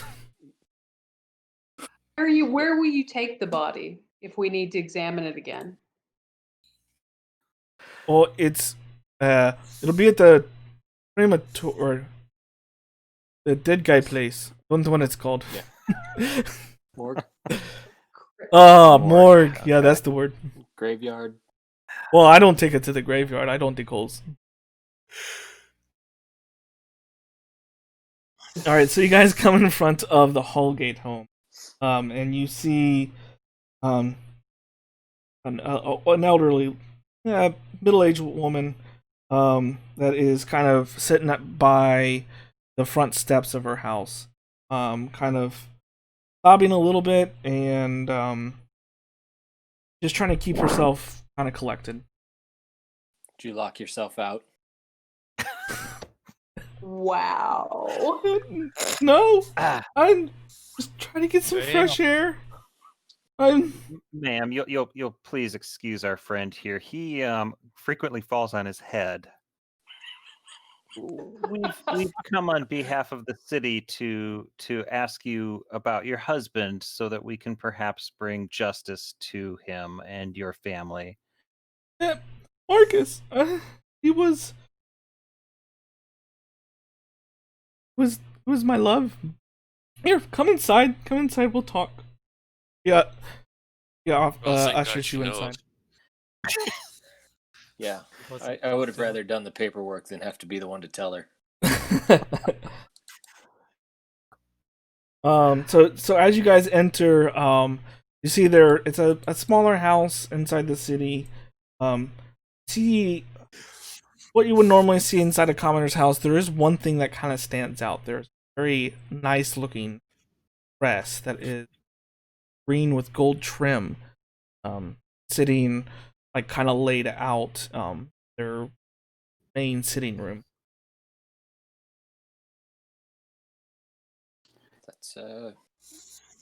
That's pretty nice. Oh, yeah, yes, it is. Was recently given to me by our good friend Harwin. He gave it to me, said I should go out and dance more. Then made me this. I mean, it's beautiful. And I went out just last night. That's where I was when I found out. You were out dancing with who? Oh, me and two of my girlfriends. Oh, but I can't. Oh my gosh, he's dead. So we have a letter that your husband wrote to a man named Segrin. Does that name mean anything to you? Oh, Sakrin, yes. Oh, Sakrin is his brother. Ah. And did he express an interest in leaving the city for his hometown? He's been talking to me about that for months, it seems. But over the last 6 months, two of Marcus's friends have seriously died. And he was becoming very fearful and wanted us to move away. I grew up here. This is my home. Baldur's Gate is my home. I don't want to leave. So, I mean, we've thought about it.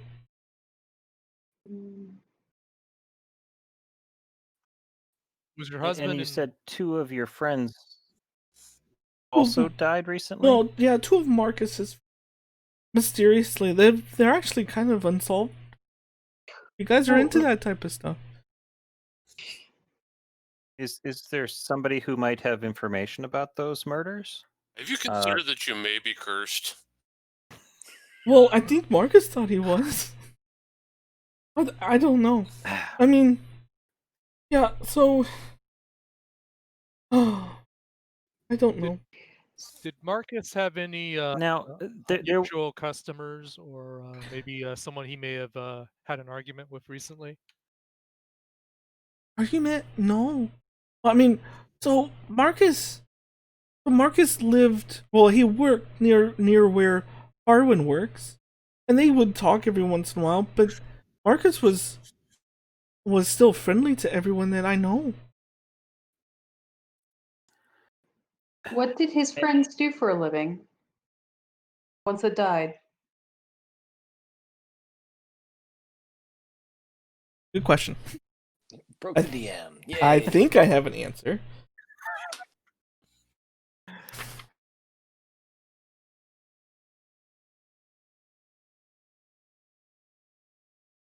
Just wondering what they had in common with your late husband. They work associates. No, they didn't work They all together. belong to a law. They were they grew up together on the farm out in the out in Eltrigard. I don't suppose you've ever seen anything like this, and I'm going to motion for the Zariel medallion and show it to her. I mean, I haven't seen anything like that before. What is that, a language or something? it's a language of a rather unsavory nature. So if it doesn't mean anything to you, I don't want you to worry about it. But was your husband a religious man, or perhaps a follower of any sort of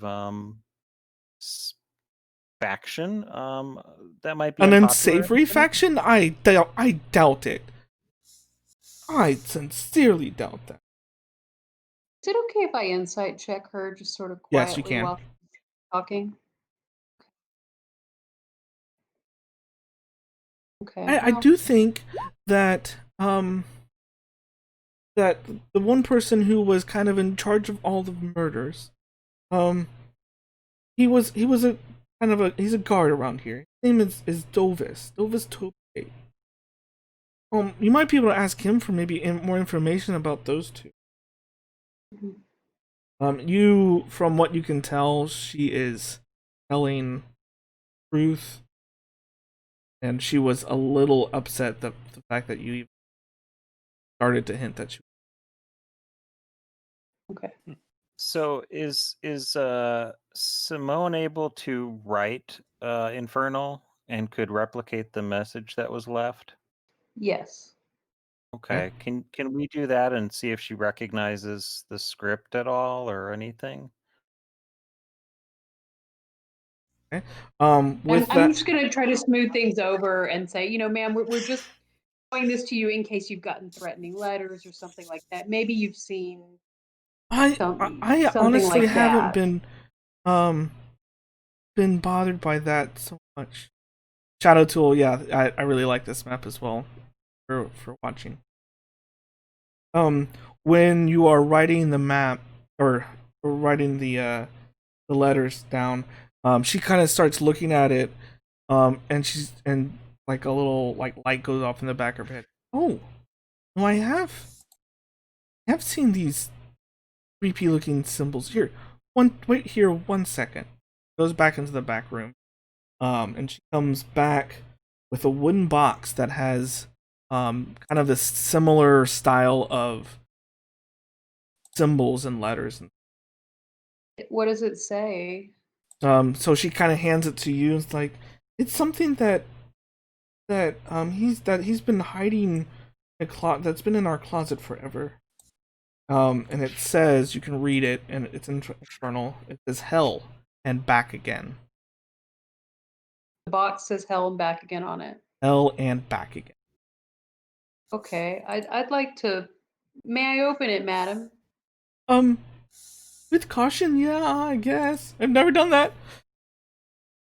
She kind of clutches herself like, oh gosh, what are you gonna do inside my house? Okay. Well, I've I'm never. just like, why? This is making you nervous. Why are you nervous about me opening this? Oh, I don't know. It's a little nerve wracking. I guess I don't know what's come over me. You want to just open the box? Did your husband ever speak of the box? I mean, I know you said he had it, but did he ever mention how he got it, or? So yeah, he's had this box since we traveled. He said it was something from his older days. I'm not sure. Maybe when he was a Hell Rider or something. Why don't we take the box out in the street and then like try to Yeah. like flip open the Also- ledge like on the end of a stick or something? And I'd also like to do a history check to see if this is something, or maybe a religion Yeah, check. go I ahead don't and know what kind of do a history check on it. maybe I might not be the best person to do a history check now that I've. I'll do a you history can check. Yeah, all why roll. don't you do it? 22. Yes, Ooh. very good. Yes, you can tell that this is from the Hell Riders that was something that was exclusive to everyone inside that group, part of the Ultra Guardian.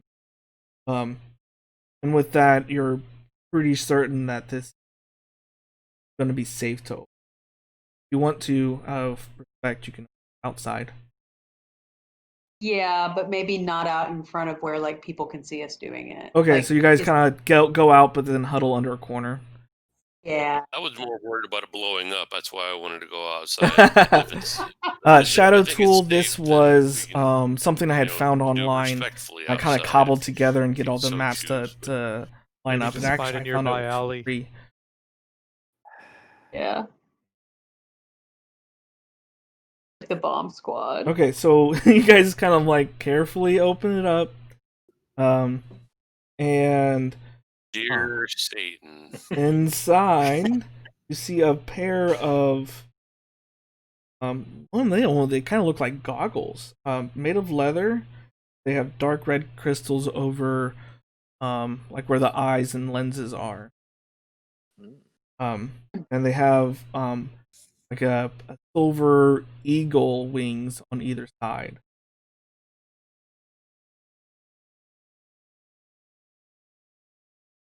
This is Would a we- steampunk campaign. Would we know what the It is a wondrous item called the Eyes of the Eagle. Okay. does that mean something to any of the characters? I was going to ask if the Hell Riders is an organization we would know of as players or characters. They are so yeah, you would probably know them as an ancient group, that was in the Eltragard area. That was, not really, I guess, kind of protectors, but a little bit vigilante as well. Definitely dabbled in stuff. If no one objects, I would like to take these because I think that they add to my wondrous aura. Go for it. I wear them proudly. The 2 potions, are they in the box as well? That is correct. Okay. Well, sorry, you've already picked up one of those potions. The Okay. We just don't Um, know which. Yes, so you've picked up off of the body. You picked up either a healing potion or a poison potion. You guys don't know which one because one's attempted to identify it. Okay, so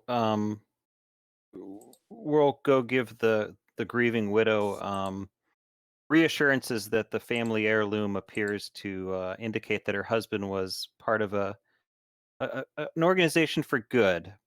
Even if that's not entirely true, we'll leave her with that thought. So what do we want to do next step?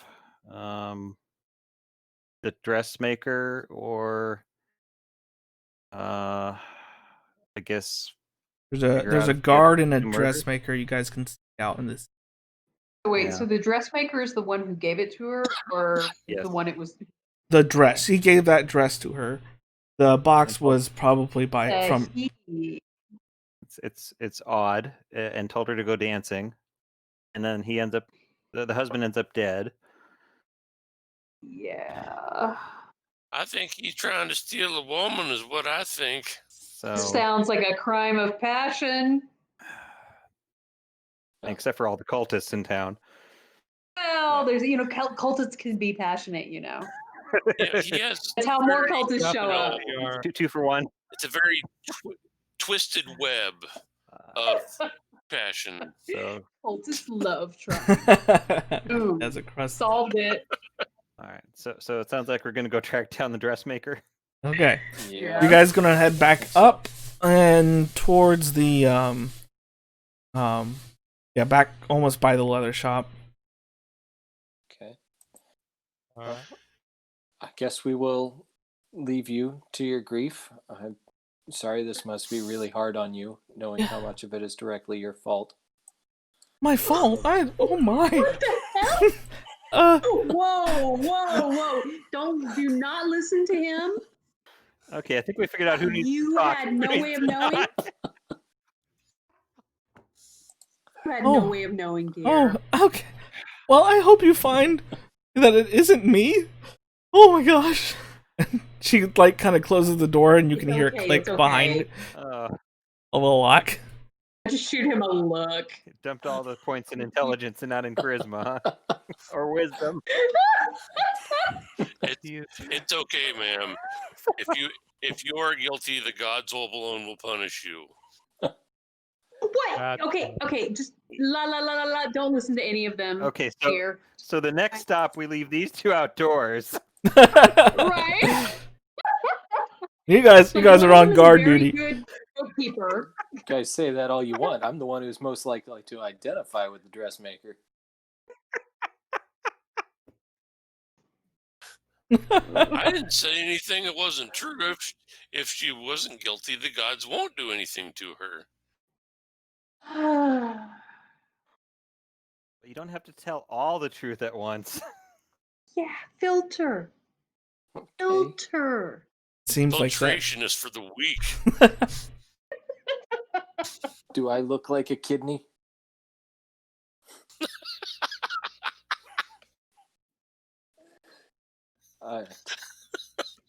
Let's go find this dressmaker shop. Okay. So as you guys are coming by, Discreetly slip her some prayer beads and just shake my head at them.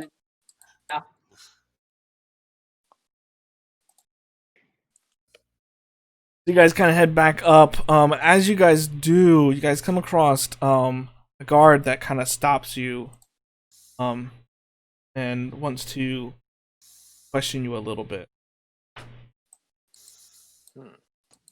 Just a day full of questions. Is he a city guard or? Yes, he is a city guard, male human, and he greets you. Good day. Name is Dovis Tobergate. I've heard word that you guys are inquiring about the murder. Yeah. How did you hear about the murder? I am the one that has been investigating the mysterious murders that's been happening over the last 6 including the one last night. Well, then you're the man we want to talk to. Oh, So good. I hope there isn't any question of jurisdiction. I mean, we're doing this on. No, I've heard that Half. you've been doing it as a favor, and I appreciate your help. Honestly, these have gone unsolved. I have some information. I don't have conclusive information though. Well, What you're what saying can you is tell us? you're about- the only person who has links to every single murder. He kind of stares at you and lowers his helmet a little bit and goes, "Yes. You want to start that here?" You'll please excuse my friend. He sometimes, by which I mean often, says things that are best left in his head. Apparently, all of the magical knowledge has pushed common sense out, and that's all that's left in there.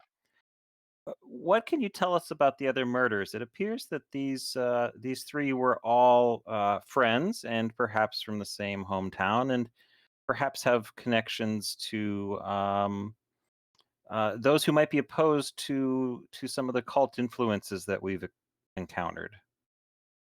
Oh, we haven't even put that part together. You're one step ahead. I can say this. First man, name I believe was Nagurt. He was killed, probably about 6 months ago.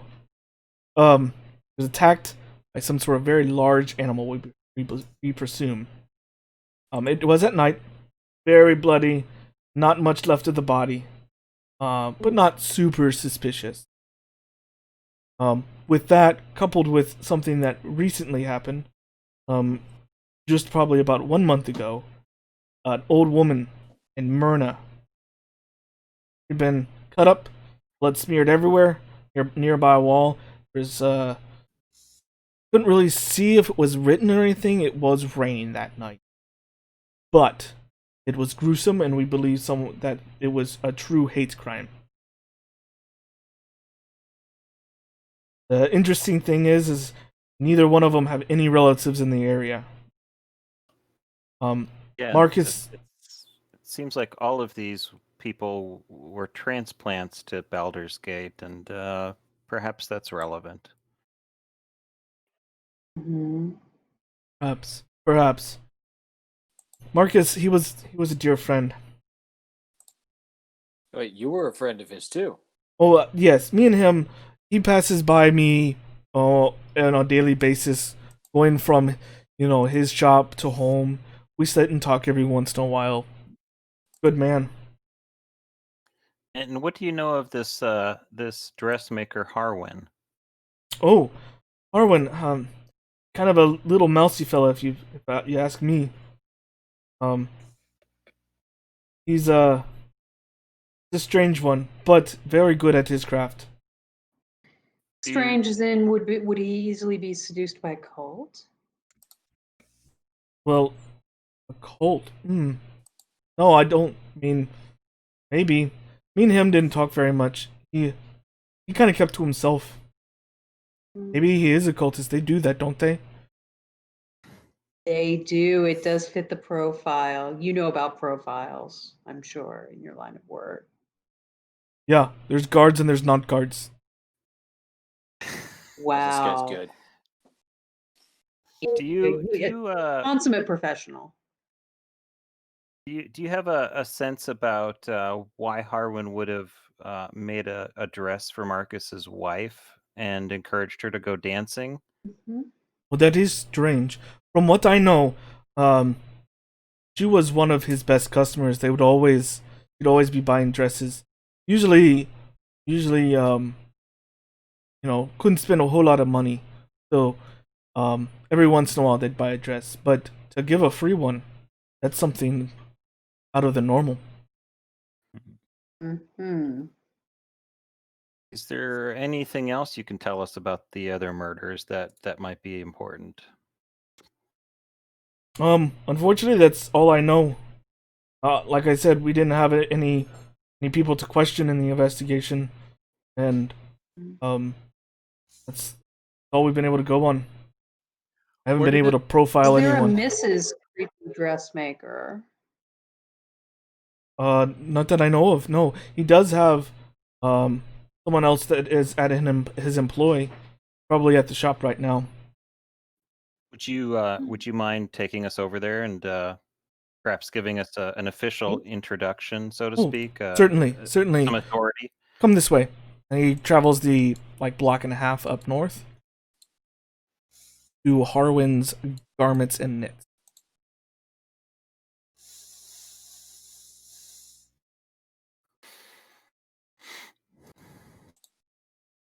And he kind of knocks on the door, and the door kind of opens up. The little ring of a bell. And you see a gnome figure. A gnome come out from kind of tidying up. As you're kind of entering the store, you can see that there is some nice kind of nice knitted stuff on the right hand side, and on the left hand side of the shop is very elaborate dresses, things that would probably cost 4 times as much. Definitely for the noble people, and then segregated on the other side is all the stuff that the commoners would. What? How would we rate the dress that we saw? That was definitely a noble style dress, one from the left hand side of the shop. And the gnome comes up to you. Oh, good evening, welcome to Harwin's Garments and Knits. My name is Zook. Pleased to have customers. Hey there, little fella. Is Harwin around? Harwin? Oh no, he usually lives upstairs, but it looks like he's already left for the day. His coffee right here is hot, and he hasn't even finished it. You can help us, I'm sure. You're his apprentice. Is that what you said? I'm his shopkeep. I keep everything clean. He likes a very clean shop. And kind of already is picking up a broom and sweeping out the dirt and stuff that you guys have tracked in. Not really. Well, not very offensively. Just doing it. Sorry, go ahead. I'm sure that you've heard that there's been a murder in the neighborhood, and our good friend Marcus has been killed. Marcus, the leather good across the shop, across the street. Oh dear. Yes, unfortunately so. We were wondering, his widow had a beautiful dress that appears to have come from this shop. Do you know anything about that? Well, yes. I mean, Harwin is the best craftsman around for dresses. Of course he made it. Do you know if it was paid for by the leather maker or his wife? No, he came to me one day, probably about 2 or 3 days ago, and said that he had a notion. He had a notion that he should make her a dress, and just like that, he started putting one together. It's not like him to just give away things. I think we need to make money here and not just give away things. This isn't a charity, is it? I don't Presumably know. not. Are you going to stop me if I seems just like a take this business shirt? No, don't take that. Hands off, hands off. Oh, well, then I guess it's not a charity. I know that this is probably thinking a little bit more like a rogue than a cleric, but would somebody like to go upstairs and kind of take a look at his place while we've got this guy distracted? I'll just charm person him, Okay. and then everyone can go upstairs while I just have a good time talking Sorry, to him. metagaming pigeon is flying overhead. Disregard. Right. Yeah, that's fine. Okay, let me figure out what to do with my character sheet.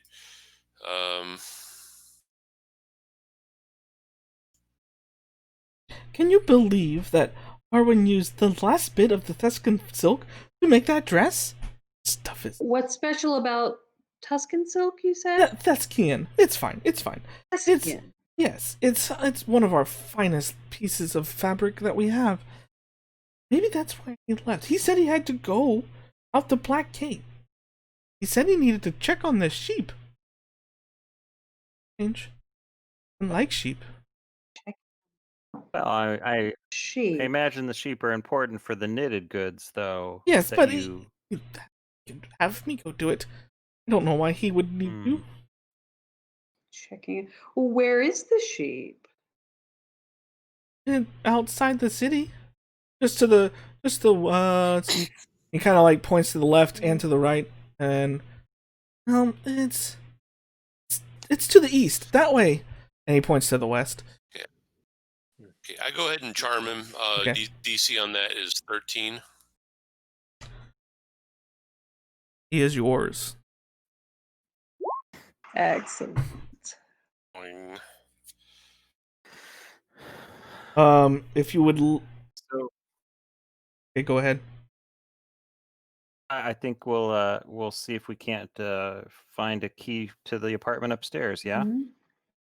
Like, hey, or make one. Do you have a key to the apartment upstairs? Because my friends would really like to look up there just to make sure that Oh, that's nice. I've heard that he has a lovely apartment. He does. He does. Check this Yeah. out. I've got a key right here. Go ahead. Enjoy. Oh, you're so kind. This guy is super helpful for great justice. That's what I'm here for. Okay. I'm just so happy. I'll go check that out. And you're doing a great job in the shop. I'd like you to know that. Why, Very good I job. appreciate- I give you a 7. So maybe one of us should stay down here and kind of chill and talk to him in case that guy comes back. Maybe the one that charmed him. Yeah,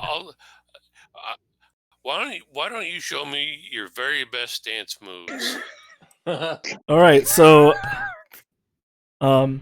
he dances a pretty fine jig. Definitely above average. And he gets very into it. He actually gets up on the counter and kind of starts like closing his eyes and really getting in. Oh, you gotta Okay. be careful with that. You don't want to close your eyes on an elevated surface. It's fine. He asked me to dance, and I'm enjoying myself.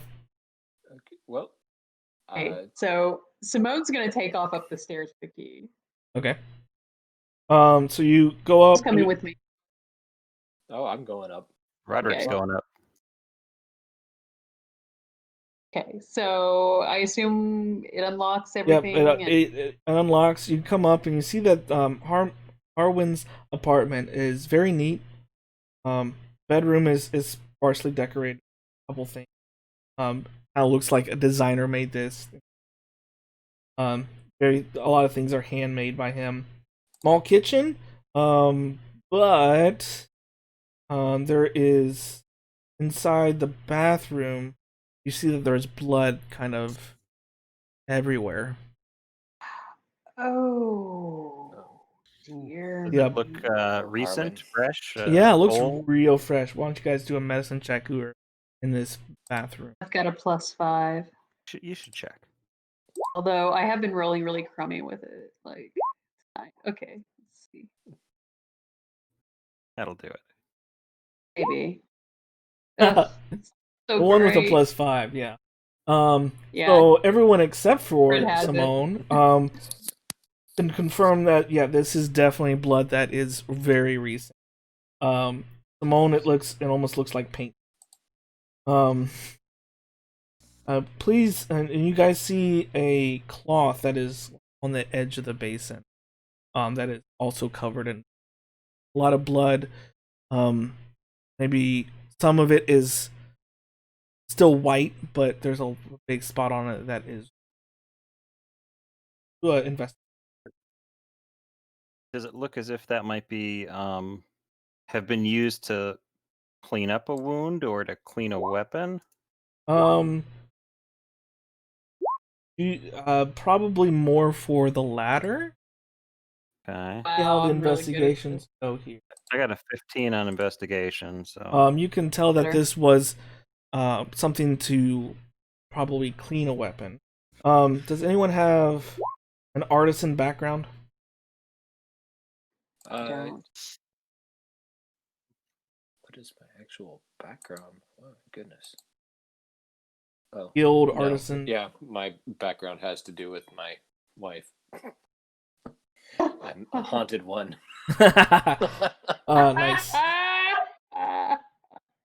So yeah, from what you can tell, this is a very nice piece of cloth that was probably used to in some sort of knitting thing. Gonna have to probably ask around more. So can we take it downstairs and maybe ask the apprentice or the shopkeeper if he recognizes the cloth or what it might have been used for in the shop? Yeah. Yeah. Okay. Any Well, footprints? Sorry, what? Any footprints? No. So there's no really bloody footprints around here. And definitely nothing that you could match from the crime scene. From when you So- guys were at the crime scene, you did notice that the footprints faded away pretty quickly. Probably because the amount of water and stuff that was like on the cobblestone washed it off. Okay. So before we take off, can I do a kind of a sweep of the room and look for like cultist paraphernalia or yeah. things were infernal? Sure. A perception check. Or yeah, investigation. Okay, investigation. Oh man, I'm not as good at investigation as I Well, am then you can do perception. perception to see it, and then we'll have to investigate it to see if it is. Okay, that might be the thing to do. Well, that's a little bit better. That's an 18. Ryder can't see anything, and he doesn't know what it is if he sees it. There's that, and then you said an investigation.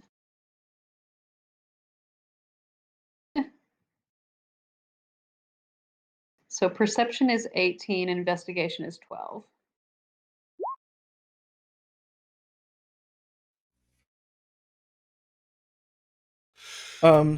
Looking around, you don't see any more things that kind of tie him to some sort of cult or.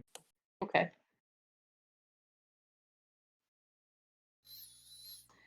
Just, murder and stuff. Yeah, it doesn't look good for him. Yeah. We're going to have So to get I'm gonna after him and ask protect the sheep. Yeah, I'll ask the shopkeeper if he recognizes the cloth or what it might have been used for, and then I guess we're ready to beat feet. Mm-hmm. Okay, yeah, you go down and the gnome kind of looks at you. Oh my, that's disgusting. Why is it so bloody? Well, I mean, this was our one last hope. We were hoping you might know. Clearly, he's working on a new tanning technique involving various pigments. Oh, tanning. Yeah, inside I would out think that would be at tanning. a leather shop, not a knitting shop, but that's fine. Oh. Well, this is what a cloth that you would normally use for polishing the knitting needles, and is that blood? Is he trying to dye everything blood colors? Yes. I'm sure that's what it It's is. in this year. Oh It's my. the all-natural rage. Oh, Yes. I haven't heard of that. I'm sure he has. He's on top of these things. Oh, It's for all the barbarian ladies out there who just want to show their inner rage. Don't limit the fashion. well, yeah. I would not be. I would be way out of place. Yes. Well, I don't want that. You guys can take that away. Yes, Makes me sick to the stomach. We'll We'll take keep it, this yeah. with us and wave it in his face when we find him. Say, Wow. answer for Hey, this. Filters. Oh, Filters. so so you said he went that way then, right? Oh yeah, yes. Master Hart, he went over this way. He took some of his needles with him to knit along the way. Needles. Oh. Oh, he Yeah, took knitting them. needles. That's what he does. Hey, look at all of this Knitting. fine stuff. Knitting. There's Doesn't another sound euphemism. Guys, the sheep are in danger. We will Sheep? get there. Sheep are definitely Wait, danger. you think he's going to stab a sheep? Oh my. What? Yes. So I'm pretty sure. I'm pretty sure he went with the caravan along the way, probably out the Black Gate. They're all the bandits out there. They need to be together. All the So ready to go? sounds like we need to To catch the up with the Black caravan. So Don't leave town. We may have our- more our- questions for you. our guard friend who brought us over here, is he still hanging around? yeah, he's outside the shop right Can he expedite us to the gate, maybe? now. Yeah, we're yeah, looking to so- run hot through Yeah. the streets. Yeah, so the streets are still very crowded. He can help you by kind of clearing the way. Put on sirens or something Yeah, very flashy. exactly. Well, he probably knows the streets better than we do because we got lost in the alley just That's walking a fair. block. As we're running away, I tell the shopkeeper to do 200 push-ups. Oh, okay. Can I start right here? Wherever you like. Just Okay. Make sure to touch ground each time. Okay. Yes. Then I have to start over after if I fail. Yep. Oh dear, I'm gonna be here for days. And he immediately like does one and is struggling to do just one. Oh, it's gonna be harsh for you. You'll get it though. Yep. I have faith in you. I have faith in you too. I mean me. Oh. And he collapses after the third one. The spell Weeping. wears off soon, right? Yes. should So go. outside the shop, yeah, you guys come across. And Dovis is still kind of pacing back and forth. Ooh, what did you find? Well, it looks as if Harwin might be of the stabbing variety of dressmaker, Yeah. and it appears that he's maybe left the city in search of some sheep, or So, you know, so he's committing gone into justice, maybe. embroidery now. Stabbing. Well, I Ordering mean, bodies, sure. yeah, Oh, yeah. I mean, it's mostly the oh, stabbing part. oh, Do we want to show him the bloody cloth Oh, of course. oh, yeah. and tell him what we saw in the bathroom? That's not good. That's very incriminating for him. So it sounds It like is. we need to get And to we the have a Black hot Gate as tip. quickly as we can. Yeah. We know who Okay, his next well, victim is. by this hour of the day, they might be close to the gate all the way across town. It's almost due west. I'll help clear the path for you if that's fine. That'll help it out, right? Yes. Yes. Okay, And here we go. Anything else? Would it be okay to take a bio break before too long? We are going to take a bio break Okay. right now, actually. So before Scene change. scene change. We'll be doing a scene change. We're gonna do a BRB on the stream, and we'll be back within. We'll do 10 minutes, guys. 10 minutes it is. Okay. It sounds good. So thank you everyone for hanging out. I want to shout out again, Tabletop Games and Hobbies, Midwest Game Fest. Give Midwest Game Fest a follow. They've put on an amazing thing on their Discord.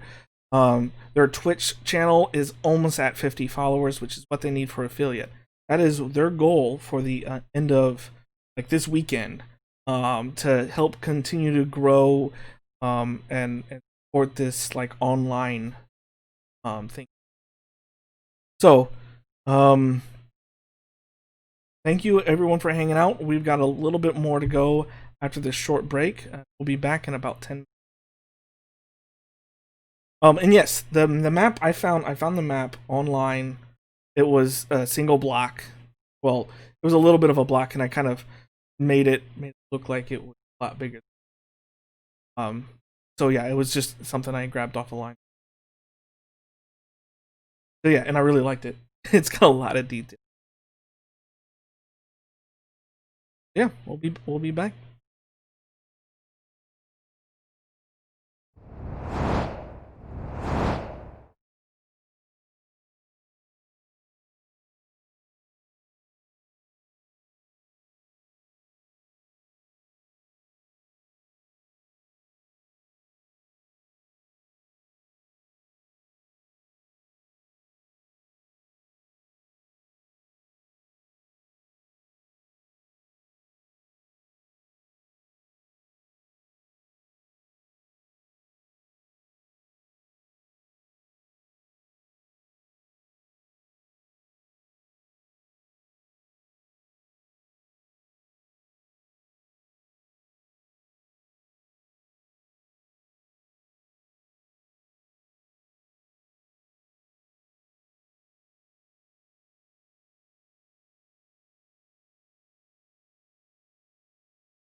All right, everyone, welcome back to the second half of Stopped at the Gate.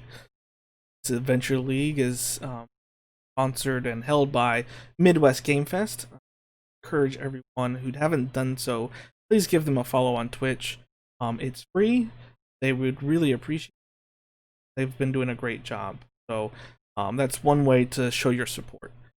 Also, I would also like to kind of go over other partnered people and people that have helped out with everything here. Not just the Adventurers League, not just D&D, but everything. Midwest Game Fest, Tabletop Games and Hobbies, local shop in Kansas City, has had their hand in a lot of things here, and it does a great job. They have a Twitch channel as well, so you can give them a follow, and they stream on a weekly basis a lot of different really cool content.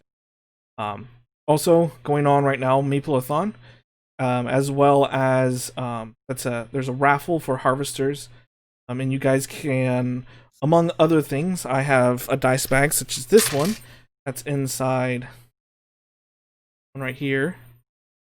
This one has about 4 or 5 colors, and it is going to be whoever wins gets to pick the colors. So you can pick all one color or whatnot. So it's going to be a very customized dice bag. I will make it on stream within the coming weeks once I get the information of who won, right here on this Dragonclaw. You guys can watch it being made. We left off with everyone heading to catch the sheep murderer, Harwin. And we're going to be running through the city here with Dovis as guide. Let's get back into it. All right, so everyone, as you guys are running through the city, trying to make up the time of this caravan that's out there. The streets are extremely crowded. It's just past midday now, and everything is very awake and moving around. And in your travels, a little bit more than halfway through, you actually lose sight of Dovis that was kind of following you. It was just a little too fast and maybe got a little too overzealous. But it did show you the way. You guys were just supposed to go due west along the same road. He hasn't tricked you or anything. You're just going same road, which was kind of the main road through the city. Eventually you guys come across a lot more carts and wagons instead of just the pedestrians. And directly in front of you, you can see carts that are guarded by 4 people. Carts that are guarded by 4 people. Yes, there's 4 almost looks like mercenary people. We were using the same map as before, but all the way to the right.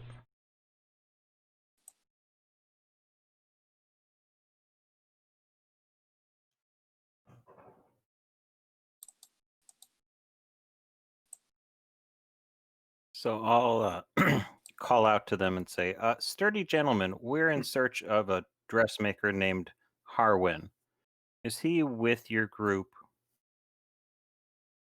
And the guard that's in the back kind of looks at, turns around and is like, well, we're escorting a bunch of people out to the fields. Guess I can ask, hey everyone, the Harwin here.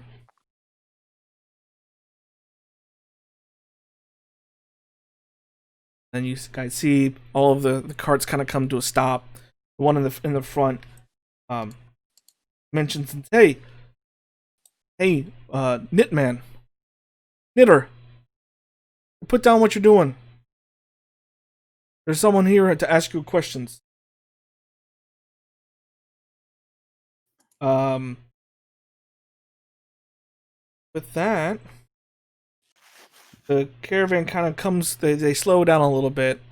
and the guards kind of like stand kind of next to all of the horses there, and I'm still, and in the front cart, see a man, that is in, he's in some fine silks and has a ball of yarn with kind of looks at you. He's like, "Yes, I'm Harwin. There's something that I can help you with." Yes, we'd like to talk to you about some unpleasant affairs that have been happening in your neighborhood, and perhaps bring to your attention that your friend Marcus was murdered last night. Well, I know of Marcus, yes, and I, I think you know more than just know of Marcus. You made his wife a lovely dress that was far beyond her means. oh well, yes, I did. I also saw Marcus last night. It's just all. grabbed, Did you What? indeed? I grabbed the cloth and I shove it in his mouth. Oh. I take it out of his mouth. What do you know? Sorry, I'm terribly confused. What is the meaning of this stop? I have things to do. I need to check on the sheep. Oh, we know about you and the sheep. You're not getting anywhere near them. We know about you in the shape.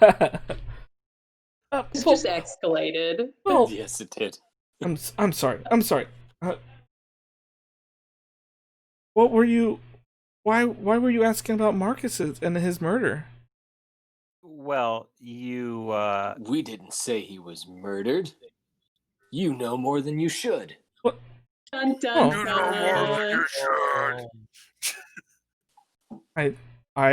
All I know is that he told me to do what I did. who told you to do what you did, and Well- what did you do? Was told to murder Marcus, and that's what I did. Who told you to do it? Well, the You need voice. to tone down the taumaturgy a little. The voice. Right. I don't want to. It makes it more menacing. Harwin. Yes, but I can't do good cop for very long. Yeah, the barbarian's not the good cop. Harwin, a voice told you to murder Marcus. Well, yes. Do other people hear this voice, Harwin? I don't know. And he turns to the other person in the cart.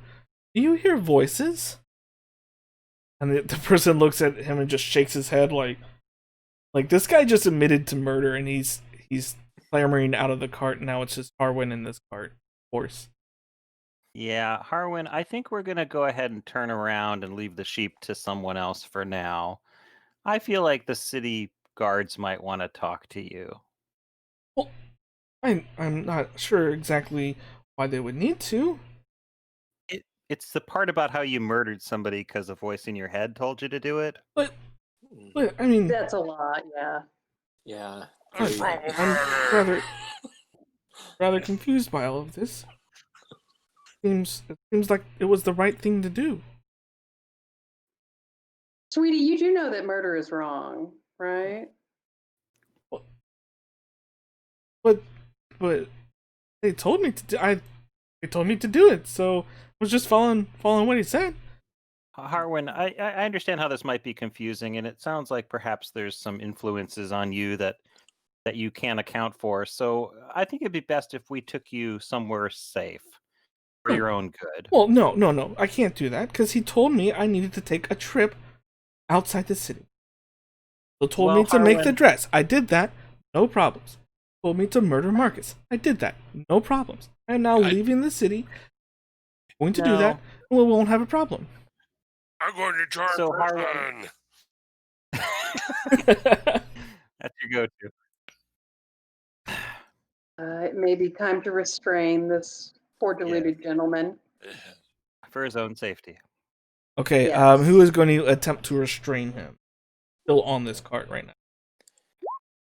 Do we have somebody who's good at grappling? I mean, you know. There is somebody that kind of took a whole feed around it, but yeah.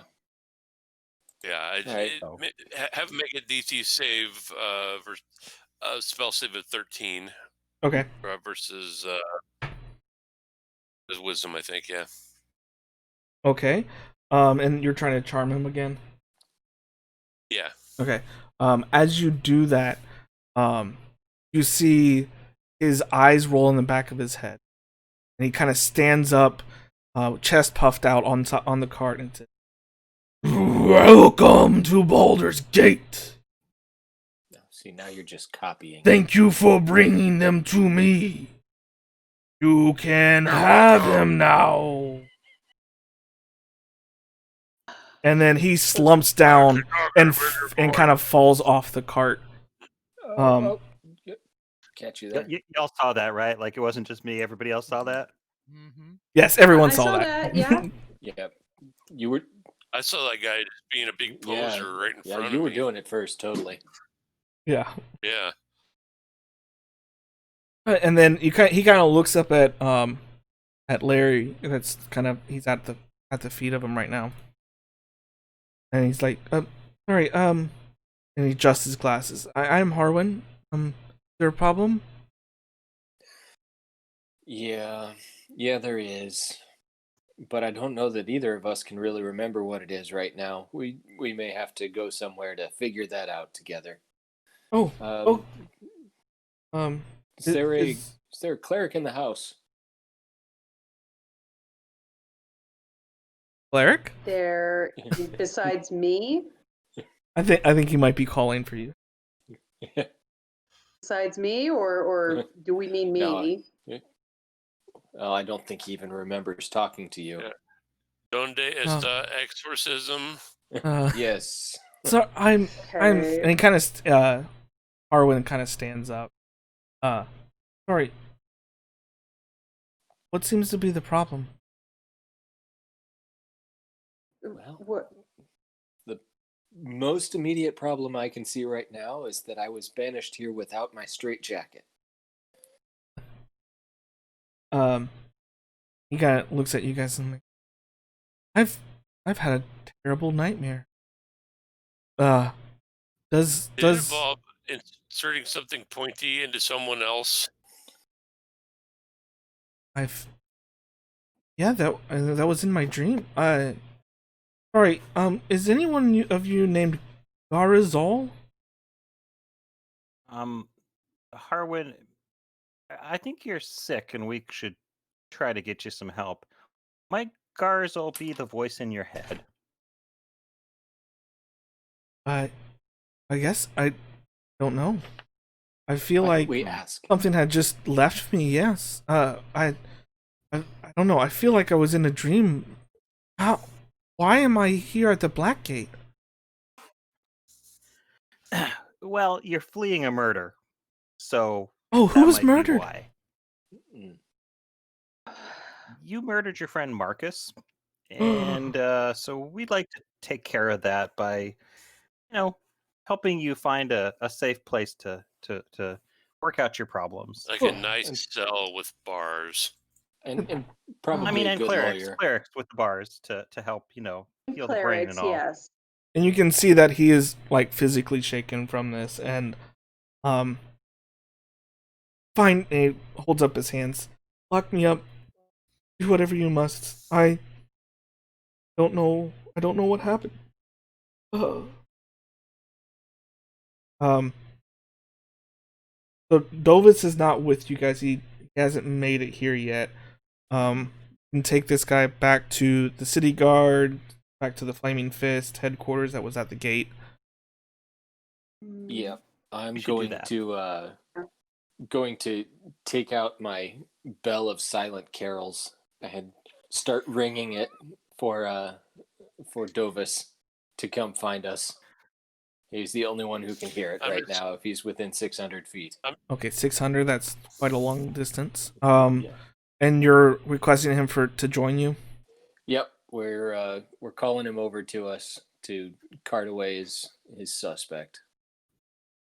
I'm just going to walk about 2 paces behind him, behind the possessed killer guy. I can't remember his name, and just kind of point my wand at the back of his head with Execution style? Just at gunpoint here. 1 point. I mean, I'm not going to execute him yet. Okay. So as you're like using this bell over and over again, just kind of waiting, and the rest of the caravan's kind of moved on. It's gone 15 minutes, 30 minutes, and he is yet to arrive. Getting actually kind of late, wondering, like suspiciously late, why he has not shown up. So we can backtrack with our prisoner and see if we find him on the way. Yeah. Maybe ask other Yeah. city guards if they've seen him.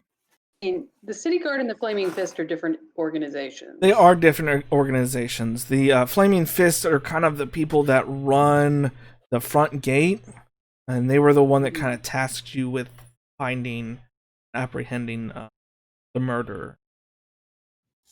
So that would be the appropriate place to take it back to. Yeah. Okay, I think we ought to head there, and if we see the guard on the way, great.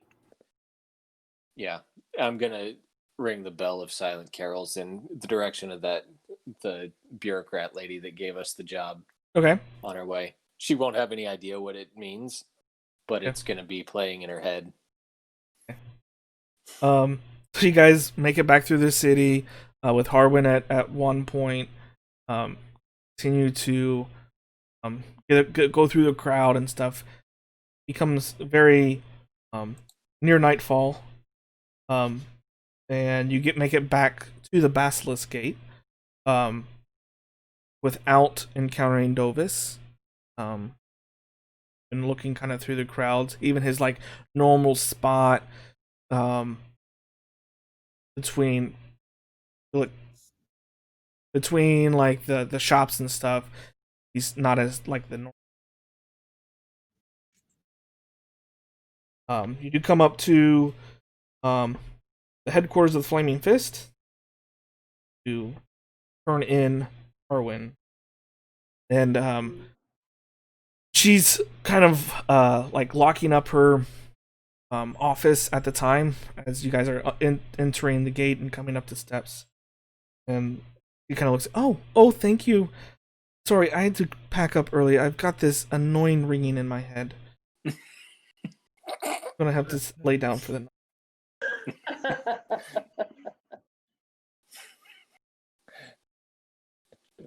Bell gets tucked behind my back. It's like a ringing my migraine or something. Oh, it's just devil. Oh, Yeah. it looks like you've found someone. You brought someone. Is he the murderer? Well, yeah. You The speak matter of of the speaking. devil, and Decidedly so. watch this, There's a little more to it. Harwin. Yes. We'd like to talk to Garazal. Okay. Garzal. Where is he? It's the friend in your head. Oh, Well, He's the one that talked like this. Yes, that's right. That's the step we forgot. okay. Yeah, I mean, I've heard the name, but that doesn't ring any bells. remember Does he said this he ring a felt bell? like And that's in his head now too. Oh, nice. he did say that he felt like something had left him. Yes, maybe that was Garzal. Maybe I can call him back. And he like goes to one of the windows, opens it up. Garzal. I don't know how to do this, guys. Garzal. If I may, in my expert opinion, as a woman of the cloth, what we are looking at here is some sort of possession. I mean, in a technical sense, yes, he is the murderer, but I don't believe he was in his right mind when when his body committed the act.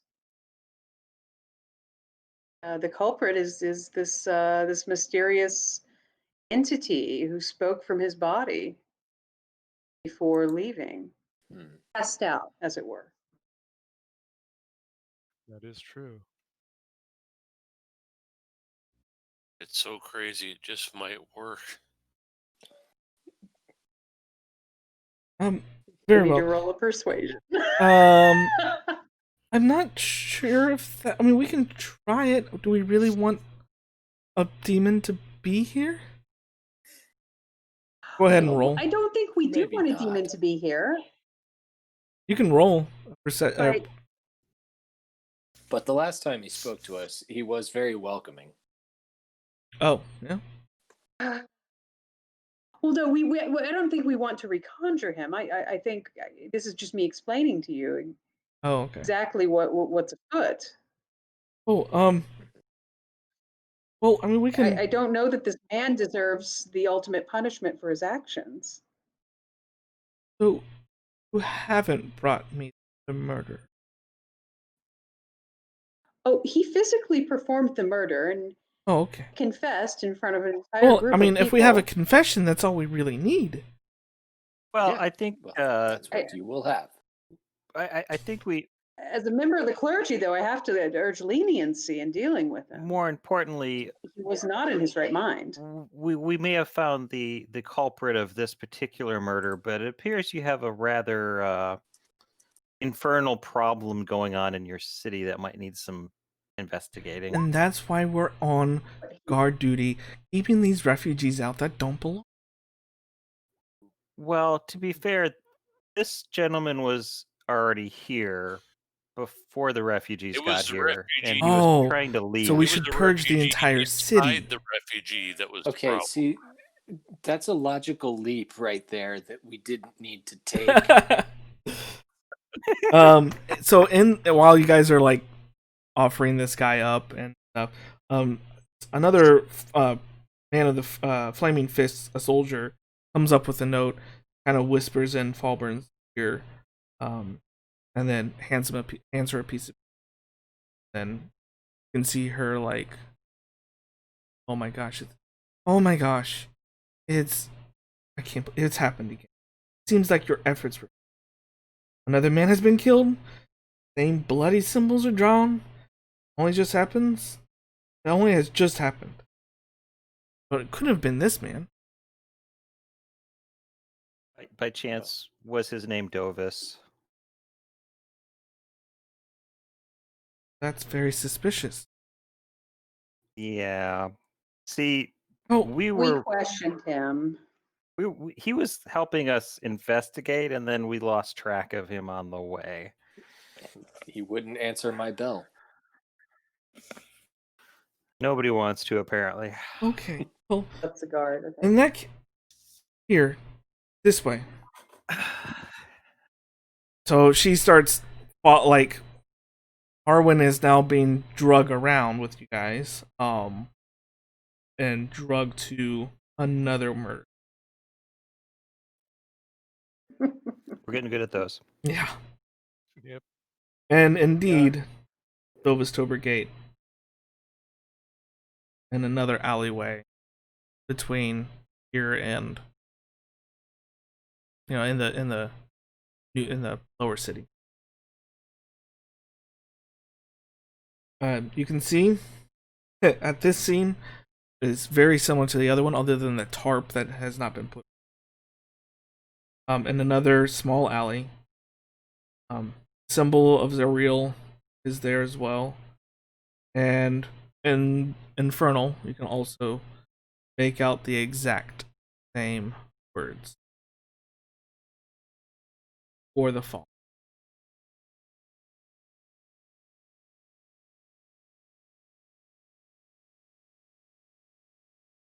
And with you is magistrate or the flaming fist Darwin. Are there any clues or anything else around that besides the obvious? You can do a medicine check on the body. Our cleric should do that. Yeah, I'm gonna look to see if it was, if he was killed in the same way. 14. Okay. Yeah, you can tell he was murdered. And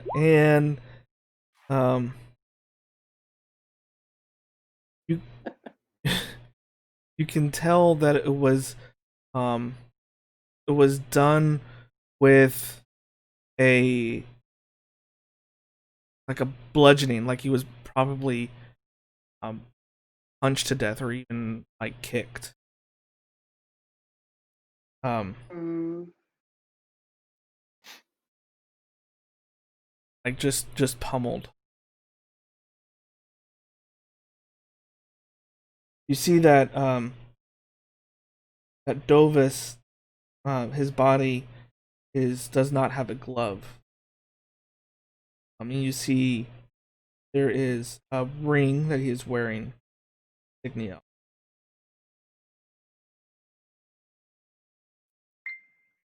If you would like to, you can do an investigate. Yeah. yeah. Let's investigate the ring. I'll pluck it off his finger and hand it to someone. Oh dear. Not me, Oh Or apparently. my. maybe I'll take it back and I'll look at it myself. Oh, there we go. There's a savior. Orcor, you look at that symbol, and you recognize what Roderick and Larry could not. That this symbol is the same of the Hell Riders that was on the goggles. Oh, Huh. Okay.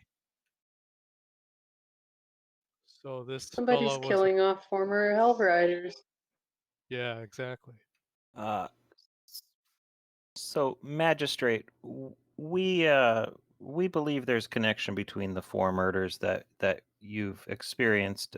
They all seem to be connected to some organization that once thrived in Elturel, and I think it's suspicious that that's happening and the city was destroyed.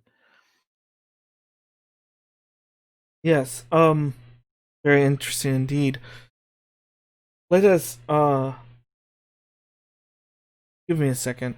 And he kind of motions to a couple guards and rounds up some of the, like, the people that are, like, looking at the scene and stuff, and see that they're, like, starting to question it. Seems like the murders have yet to stop, even though you have brought us someone that you are accusing, yet not accusing murder.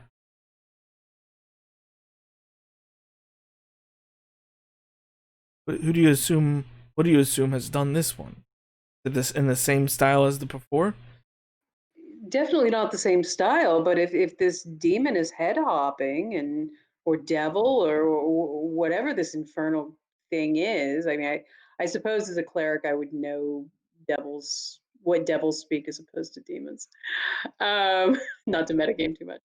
But if this thing is head hopping, I mean, anybody could have been the murderer.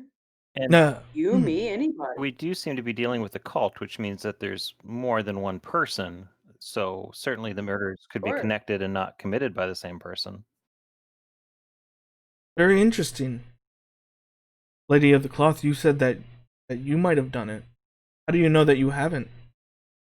How do you know that the How demon do hasn't any of entered us you? know? How do any of us know?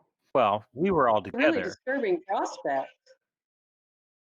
Um, I would have killed myself if it would have been me, so it can't possibly be me.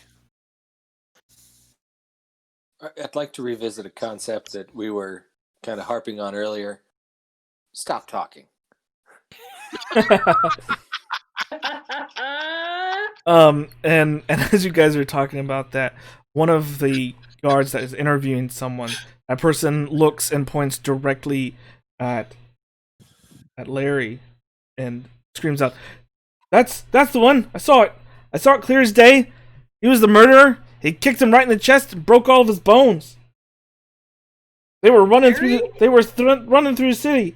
Came from behind, right in the back. Didn't have a chance to live. And the rest of the guards swarm you guys. And Now, gentlemen, Here. you have the witness testimony, but is it possible that this witness is biased? We've already been attacked in your city by cultists. Could this be a cultist? Could who be a I have an cultist? idea. The person who said we did it. Supposed eyewitness. Yes, indeed. And who's to say that you guys haven't done it either? Look, we need to take you before the magistrate in a proper trial. I'm sure we'll get it all straightened out there. Yes. Before we do that, and there is a ceremony that I can perform. Okay.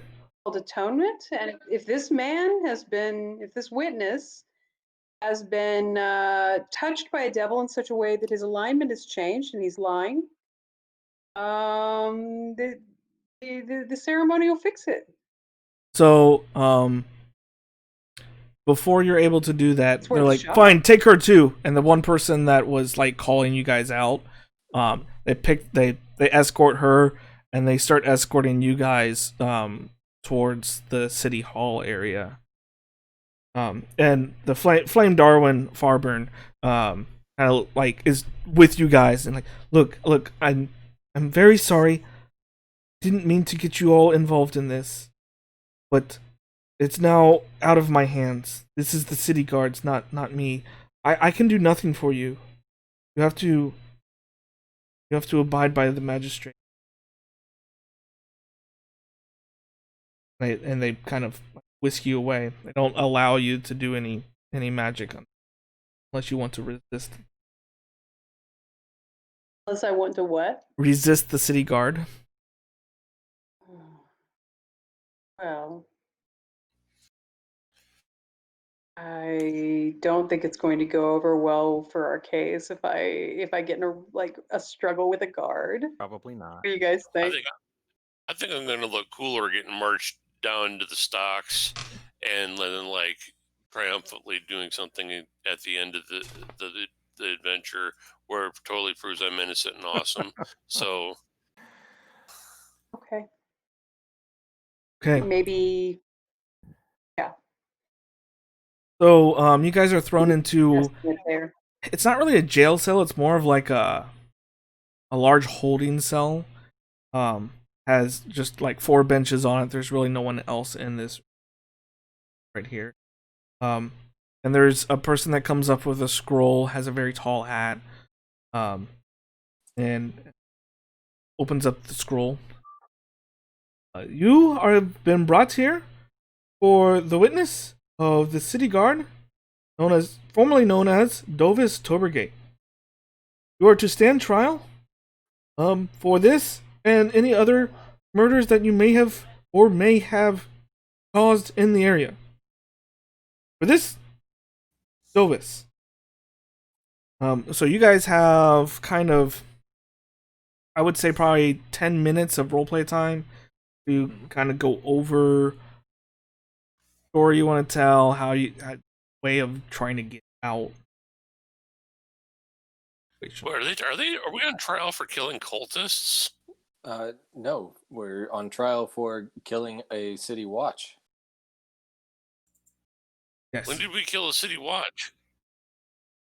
Well, you currently are being accosted for doing that. This is something that's the exact point of what you need to hear your name of. The thing is, the witness against us, I guess, is that the witness against us has been possessed by this devil or whatever this thing is. And I do have a spell that allows me to restore somebody's alignment. It's not specifically an exorcism, but I think it could work. I mean, we probably want to have more tricks up our sleeve than that in case it doesn't. Well, when I tried to charm the first possessed guy, he kind of went "Roar," and Okay. started talking rock. So maybe we use that as So- our first. I mean, if it's worked before. But I think we need a different plan because I don't think they're going to let us cast spells as part of our trial. Yes. But we illegal might be able So, to use a magic item. And I have one charge left of my bell.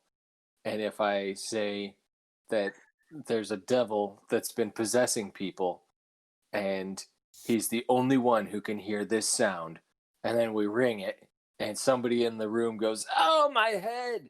then we know where Garazol is. But he doesn't have to be there at all because his cultists can carry out his wishes without him. Yeah.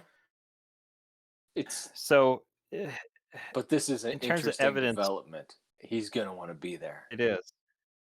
It is. So in terms of evidence, we've got the ring, right? That we found with the glove, Mhm. and the box and the glasses. I don't know. There's no crime scene photos, right? But presumably the guards have some record of the symbols that were found and the words at the various crime scenes. Mhm. What else? Well, points in my favor. I don't Well, speak okay. infernal or abyssal. I should probably keep You quiet all- about speaking both, right?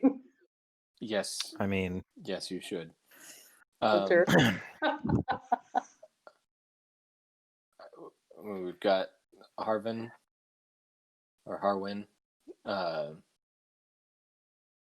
who can tell people that we were with him.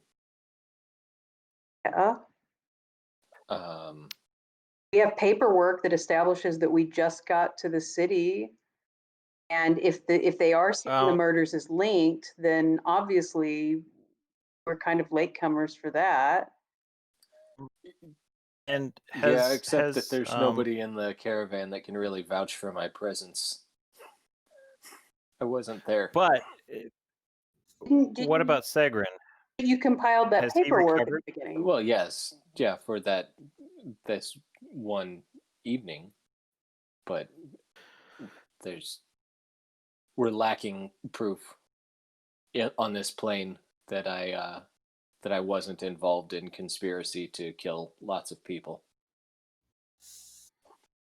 As a point, So you guys were when you guys were put in the cell, you were removed of all wands, weapons, pretty much down to your regular clothing, no armor. Or anything. Okay. okay, so among the refugees, is Segrin still unconscious? Because he Hey, seems to be a you're link between Hane. these guys. The raid.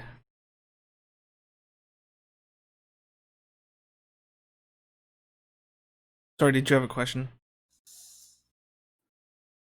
Yes, Yeah. Segrin, is he? He is not with you guys. Honestly, you do not know if he's awake or still knocked out outside of the city.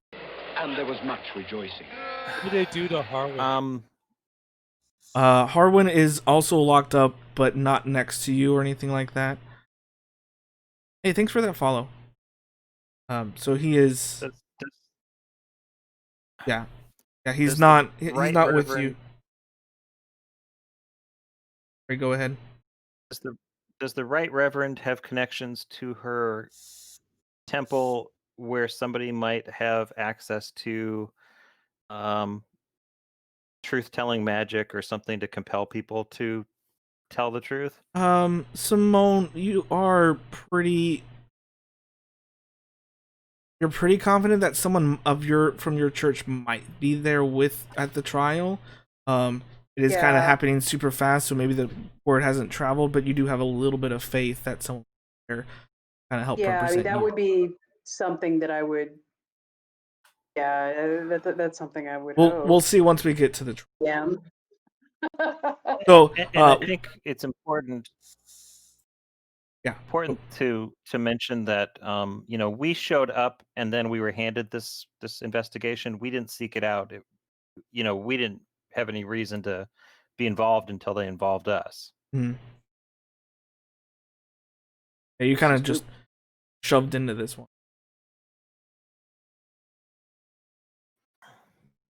Jer Just makes Hanny, me thank you wonder for that. if someone shoved us in it on purpose. Mm. We were somebody's patsy. Hey, everyone, joining the stream. Thank you for joining us for the kind of the trial version of You muted that yourself. stopped at the gate. They are currently I'm being sure you muted incarcerated. DM. You may be talking Can't to hear somebody you. else. I was talking to this. Gotcha. So Okay. I was just welcome. We have Jer Henning is rating us with 21. So I wanted to say thank you for that. Make sure you guys follow Midwest GameFest. They are the one putting this on. They're a great group. And that's what we're doing right now. We're finishing up Adventures League stopped at the gate, and they are currently on trial for murder that Larry Brewer has been framed for. Well, you gave away the ending now. Oh, you're on trial. Everybody knows that I was framed. There's no that's question true. about whether I did it. No one witnessed you do it. So everyone here on this side of the table, presumably. So Murder was the that they gave us. All right, about like 4 or 5 more minutes as you guys kind of come up with, or you guys already come to a conclusion of how you're going to do this. Do we want to pick a spokesperson or something like that, so that we're not all stepping on it, and Well, I maybe figure I have to testify in my own we should defense. nominate. Well, yeah, sure. You can have Who's got the have a highest legal charisma? defense, Larry. Yeah, I've got a 14. Our cleric has shown that she gravitates towards the legal domain. So The legal domain cleric. Does she? Because the cleric may gravitate toward the legal domain, but I don't know that the cleric's stats are going to be what we're looking for here. Who had a 14? Roderick. Giving pigeon to know. Okay. I know my wizard thinks he has an 18. Experience proves otherwise. Simone is just going to look at Roderick and say, I believe that it is a monitor's will that you speak on behalf of the group. Oh, there you go. Half elves always pushed into the role. Mm-hmm. All right. So do we have anything else we want to hash out before we go to trial? Nope. We're going to do it the same way I do all of my domestic abuse defense cases. We're just going to get up there and wing it. Wow. How many have you been on? How's that worked out so far? Wow. Who are we traveling with? I'm a little concerned. Really. I think certain members should not speak. Out of curiosity. All right, so as you guys are like in this cell, you guys have been in this cell, like kind of just mulling it over and stuff. You see a dozen flaming fist guards come up to the cell, 3 on each side of the door, two deep on each side, and you see the liaison that you've been with, Flame Darwin Farbjörn, is there, and she's got a stack of papers, as well as the magistrate, who is a female that goes by the name of Vitana.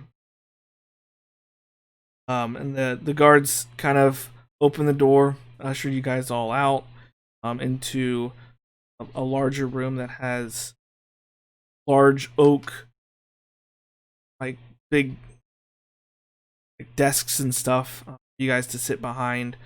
And the room is lined with a lot of seats. And the seats, you can see a lot of commoners on one side, and noble people on the other. And let's see, Simone, do a perception check. One moment. Perception. Okay. That is a natural 20 plus 3. Nice. In the crowd, you do pick out there is 2 people that look like they're from the same. They're maybe not to interfere too much, but to at least do something with the trial. Okay, Sure. can I just mouth the words "zone of truth"? Give me a second.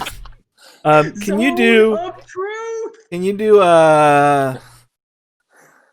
Larry looks back at you. Just I want to say like a sleight of hands, but it's really sleight of lips. We'll do sleight of hands.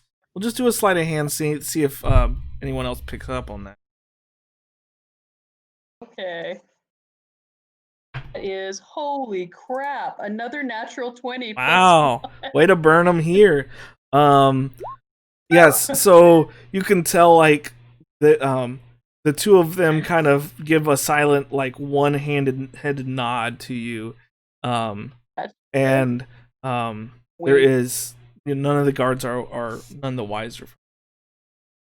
Excellent. And you said, so Larry, you were put up on trial. You're put up on like kind of a pedestal, right next to the magistrate. And who was going to be representing Larry?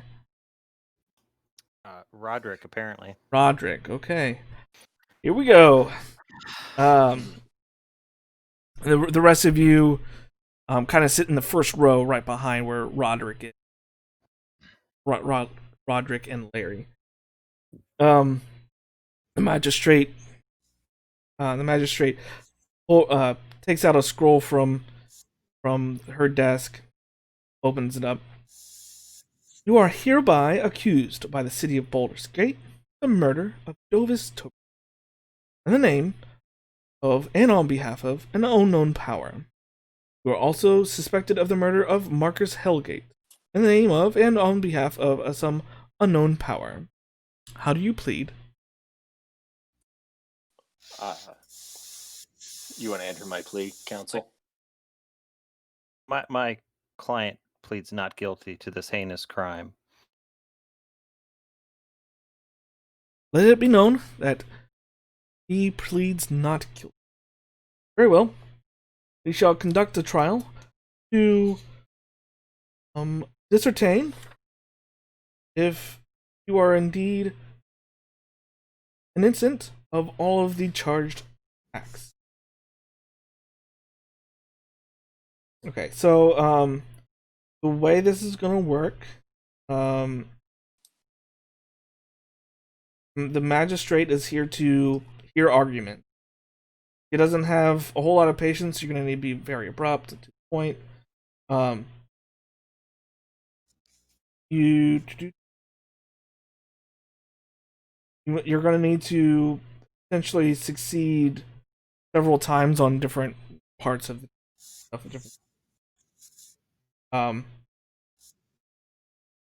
If you don't have an answer, we're gonna count that as a failure. Gotcha. So she kind of looks down to Larry, looks over to Roderick, back to Larry, and kind of glares a little bit.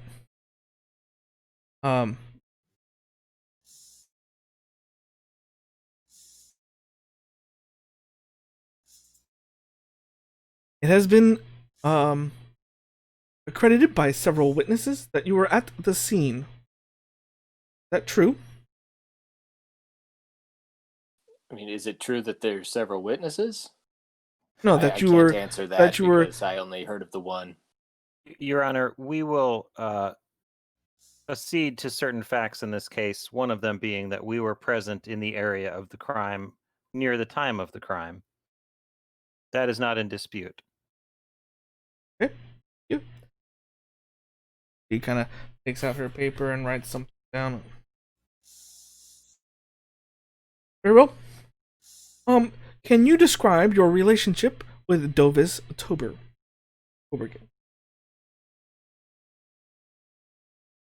Honorable Vatana. And I turn back to the rest of the party. They like it when you call them that. My relationship with the deceased began approximately 1 hour before he was found dead, in which we exchanged notes on the murder investigation that I was pulled into against my will, and uh, and was then sent in the next 10 minutes or so to apprehend the suspect, who has already admitted to the crime. And that's the last I saw of him. I have several questions. Were you? How do I want to put this?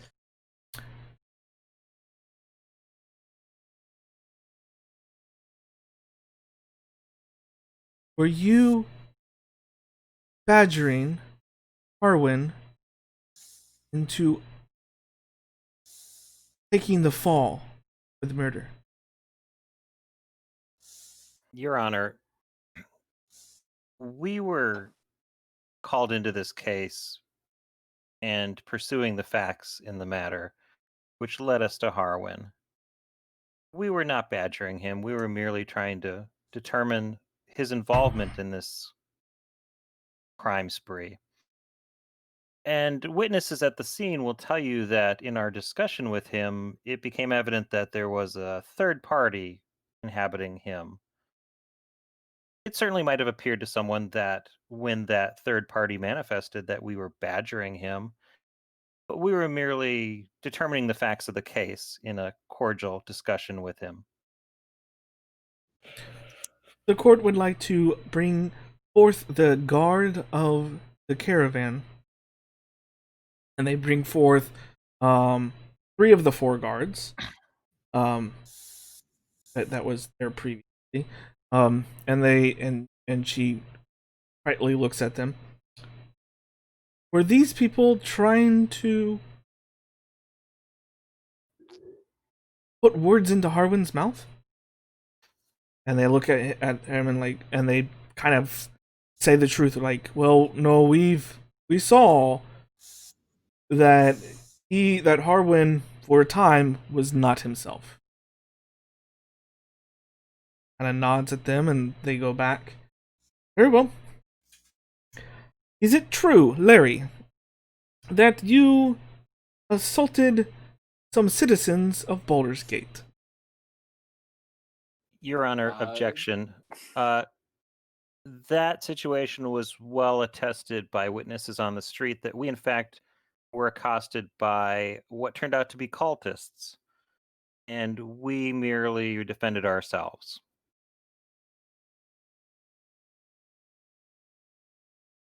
Okay, very well. You're saying that there's cultists in the city. Very well.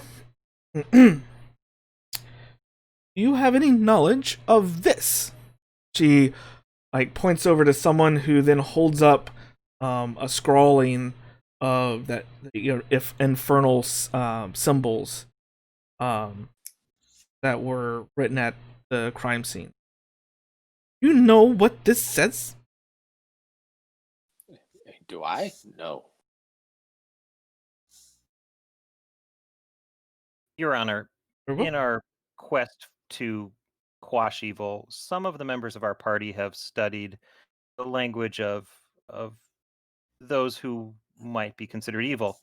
And so our good cleric is able to translate that, and that symbol and words were found at several crime scenes that appear to be connected, at least 2 of which predate our arrival to the city, as attested by the entry records of the gates.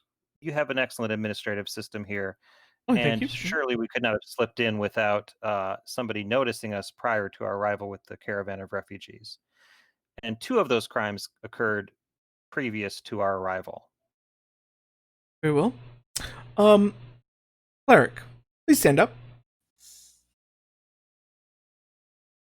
Oh, me? Yes, yes. Okay. Sure. Can what you can I help you with? Can you read what this says? He points to the infernal sign held up in the court. Well, of course, due to my training as a cleric, I've done intense language work in infernal. But what does it say? It says for the fallen. Don't know what that means, but You that's, don't know that's what what the that means. words say. Or the phone. Oh. Thank you. You may sit down. Ma'am, Yes. Your Honor, Mhm. if I may, um, would our testimony be more compelling if we were to submit to a zone of truth spell here in the court in your presence? Administered, of course, by a respected member of clergy, perhaps, or someone else of your choosing. A clergy. Would you be happen to say the clergy is of your temple? Well, you could use them, but you wouldn't have to. Okay. I would. I don't submit think to I will. I the think zone that of will truth. be some coercing between the two of you. Is there anyone else in the courtroom this day that has the ability to do Zone of Truth? With that, there is one of the noble people kind of stands up and says, "Yep, I can. I've studied that. I can do that. That please the court." And she looks at him like, "Very well. You can cast it and hold it on them." He does so. How much? Do you know how much that range is? Like, Zone of truth, does not it- off the top of my head. Let's go look it up real quick. The books. I'm just wondering if it hits every single one. 15-foot radius. 60 feet. So yeah. This whole room's a truth zone. Including any other witnesses who might be present. That's true. Excellent. Nice. Very well. I will, from now on, I will make sure that, figured you guys were all speaking the truth now, but now we really know. Larry, and all of you, there was people that day, earlier today, that said that a group that matched your description was running through the streets. Can you account for these actions? Absolutely, Your Honor. We were pursuing Harwin. We had found evidence at his shop that he might be involved in the murder, and his assistant told us that he was going out of the city to tend to his sheep, which seemed unusual to the assistant, and certainly in light of the evidence, we were in a hurry to stop him before he escaped the city. You've already spoken to the guards of that caravan, and they can attest to the purpose of our visit. Very well. Very well. Okay. Okay. The court would like to call forth Melva to testify. And from the back left corner, someone stands up and walks forward. And you notice that she is the person that originally pointed the finger at you. Has put you in this situation. Melva, please swear in. Does so. And she is asked what she saw, and he tries and tries to say words that just aren't coming out of her mouth. Like, you can see she's trying to say something, but nothing, like, the words are not passing her lips. Simone's just gonna arch her eyebrows. and you can Nod. and you can see the magistrate like look at her and like, is there a problem? Are you holding the court in contempt? And she kind of like shakes her head no feverishly, and then runs out the courtroom. And then once she like leaves that central area, she's like, "They're the murderers! I swear they're the murderers!" And then she says, "Apprehend her immediately." And she doesn't make it out of the courtroom. There's two guards that sweep her up. Well, it seems like we have come to a very glaring conclusion here. Larry Brewer, newly, and I guess the rest of you, Roderick, rest. Seems you have proven your innocence today. You are released and hereby allowed to go about your business inside Baldur's Gate. With that, Very good. guards kind of take off the shackles and stuff. You're free to leave the courtroom. Honorable Vitana, there is just one more thing. If I might have my No. bell of silent carols returned to me, there's one thing I would like to see answered before we leave the courtroom. Very well. Your things are outside, at the clerk's desk. If you would like to pick them up. Your Honor, I believe our esteemed friend Larry would like to try to find this Arzal that inhabited Harwin. Perhaps you'd permit the courtroom to not be dismissed until we've tried this experiment. Oh, okay. And kind of everyone's already standing up and starting to walk out, and she kind of calls order to the court. Oh, order, everyone! Please stay here for just one moment. Larry, may be dismissed for just a second.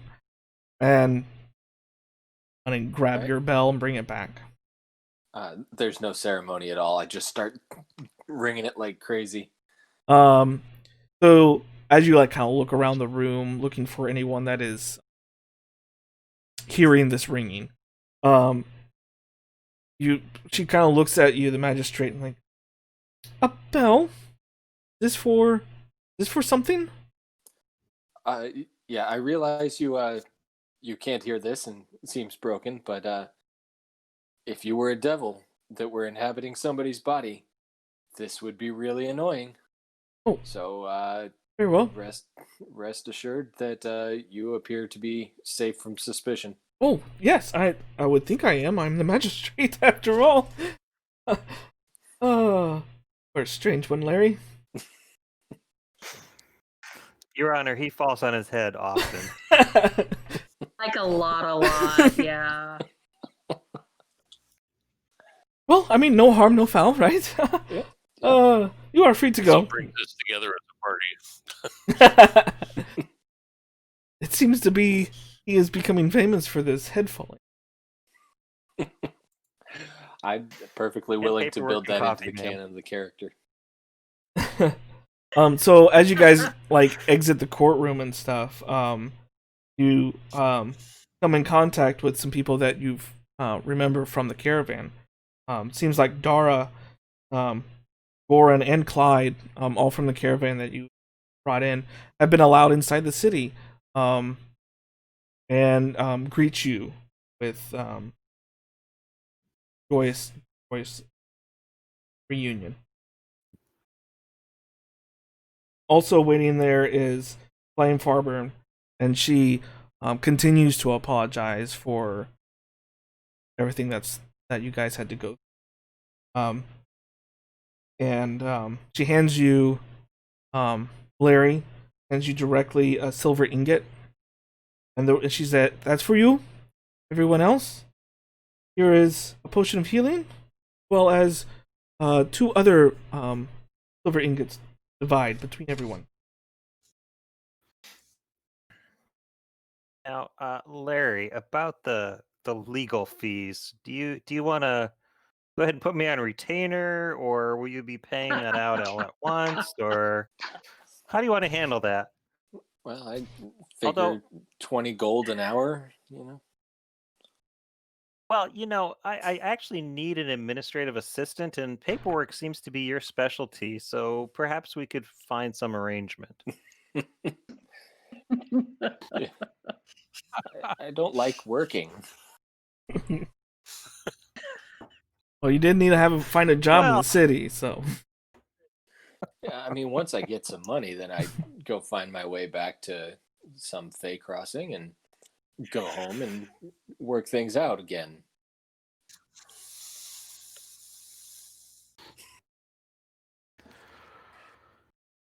Not going to stick around here and get a 9 to 5.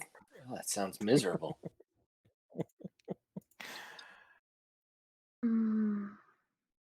Okay. And with that, with the conclusion of the trial, and at least putting one person who has done harm against the city in prison, that concludes the adventures stopped at the.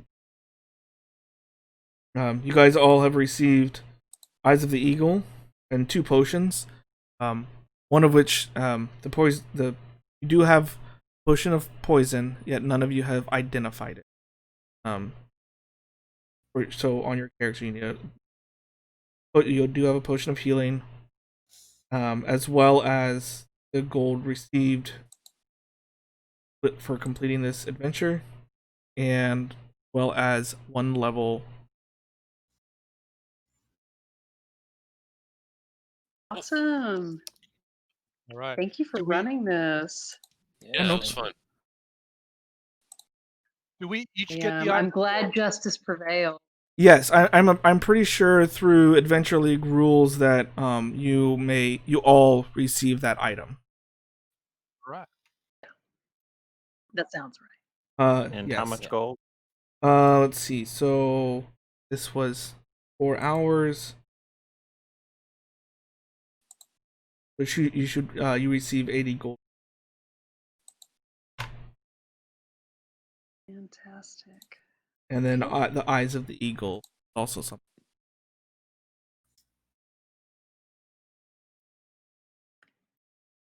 Okay. Everything that was on that.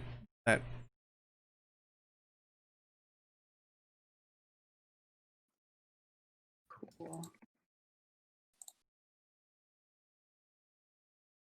Yeah, thanks for playing. Thank you, Midwest Game Fest, for putting this on. And tabletop. And Yes. I also want to thank Michael Kratz. He's the guy who has organized all this stuff, put all these maps together. This one, it had been discussed. I did some modifications to this one. The one that I'm running tomorrow morning, I'm running a dish best served cold tomorrow. Michael did all of those. Big thanks for it. And thank you, players. Fun. Thank you for DMing. Thank you. Yes, And- thank A you. lot of fun. Yeah. Thank you, DM. Enjoy the rest of the con, everyone. Good playing with you all. You all too. Yeah, it was great to play with you guys It's good too. to play with you guys. Take care. Take it easy. Right on. Bye. Bye. All right, so that kind of wraps up everything for this edition of Adventure Leagues. There's several going on throughout the entire weekend. We can only stream every once in a while. Tomorrow, streaming on Midwest Game Fest and also my channel at 9 a.m. is Adventure League at Tier 2, which means that the characters can be level 5 to 10. I'm going to be doing a dish best served cold. It runs from 9 a.m. to 1 p.m. After that, on Midwest Game Fest, they're going to be running an epic Adventure League. And also throughout the day, they're going to be doing a lot of other check-ins with the raffle, with, let's see, what else are they doing? I think they're doing some mini paintings too. So there's someone that does fantastic mini paint work. And again, this is all online. If you want to participate, it's $5 for the entire weekend or $2 per day. So you can go to Midwest Game Fest website and sign up for some games. There's still slots for some games. And it's a whole lot of fun. It's all on Discord. So the nice thing about that is it is not centralized to just the Kansas City area anymore. I had people today that were playing all across the country. So you guys all across the country can get in on this for pretty cheap, and have a lot of fun. For, I think it starts at 9 a.m. and goes till 11 p.m. both nights Central Time. So again, don't forget to sign up for the raffle. Follow Midwest Game Fest. Yeah, I want to see how close they are at getting.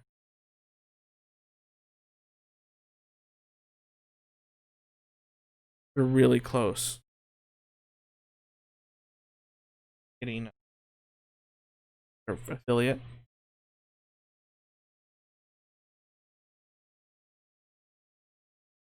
Midwest Game Fest. Come on, send.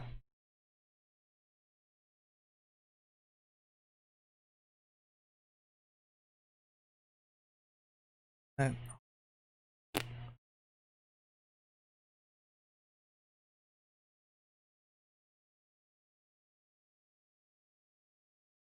I wanted to see how.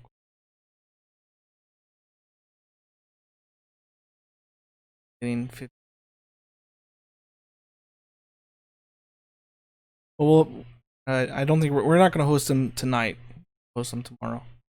I don't think they have going on tonight. So. All right, guys. Take care. We'll see you tomorrow morning. Bye.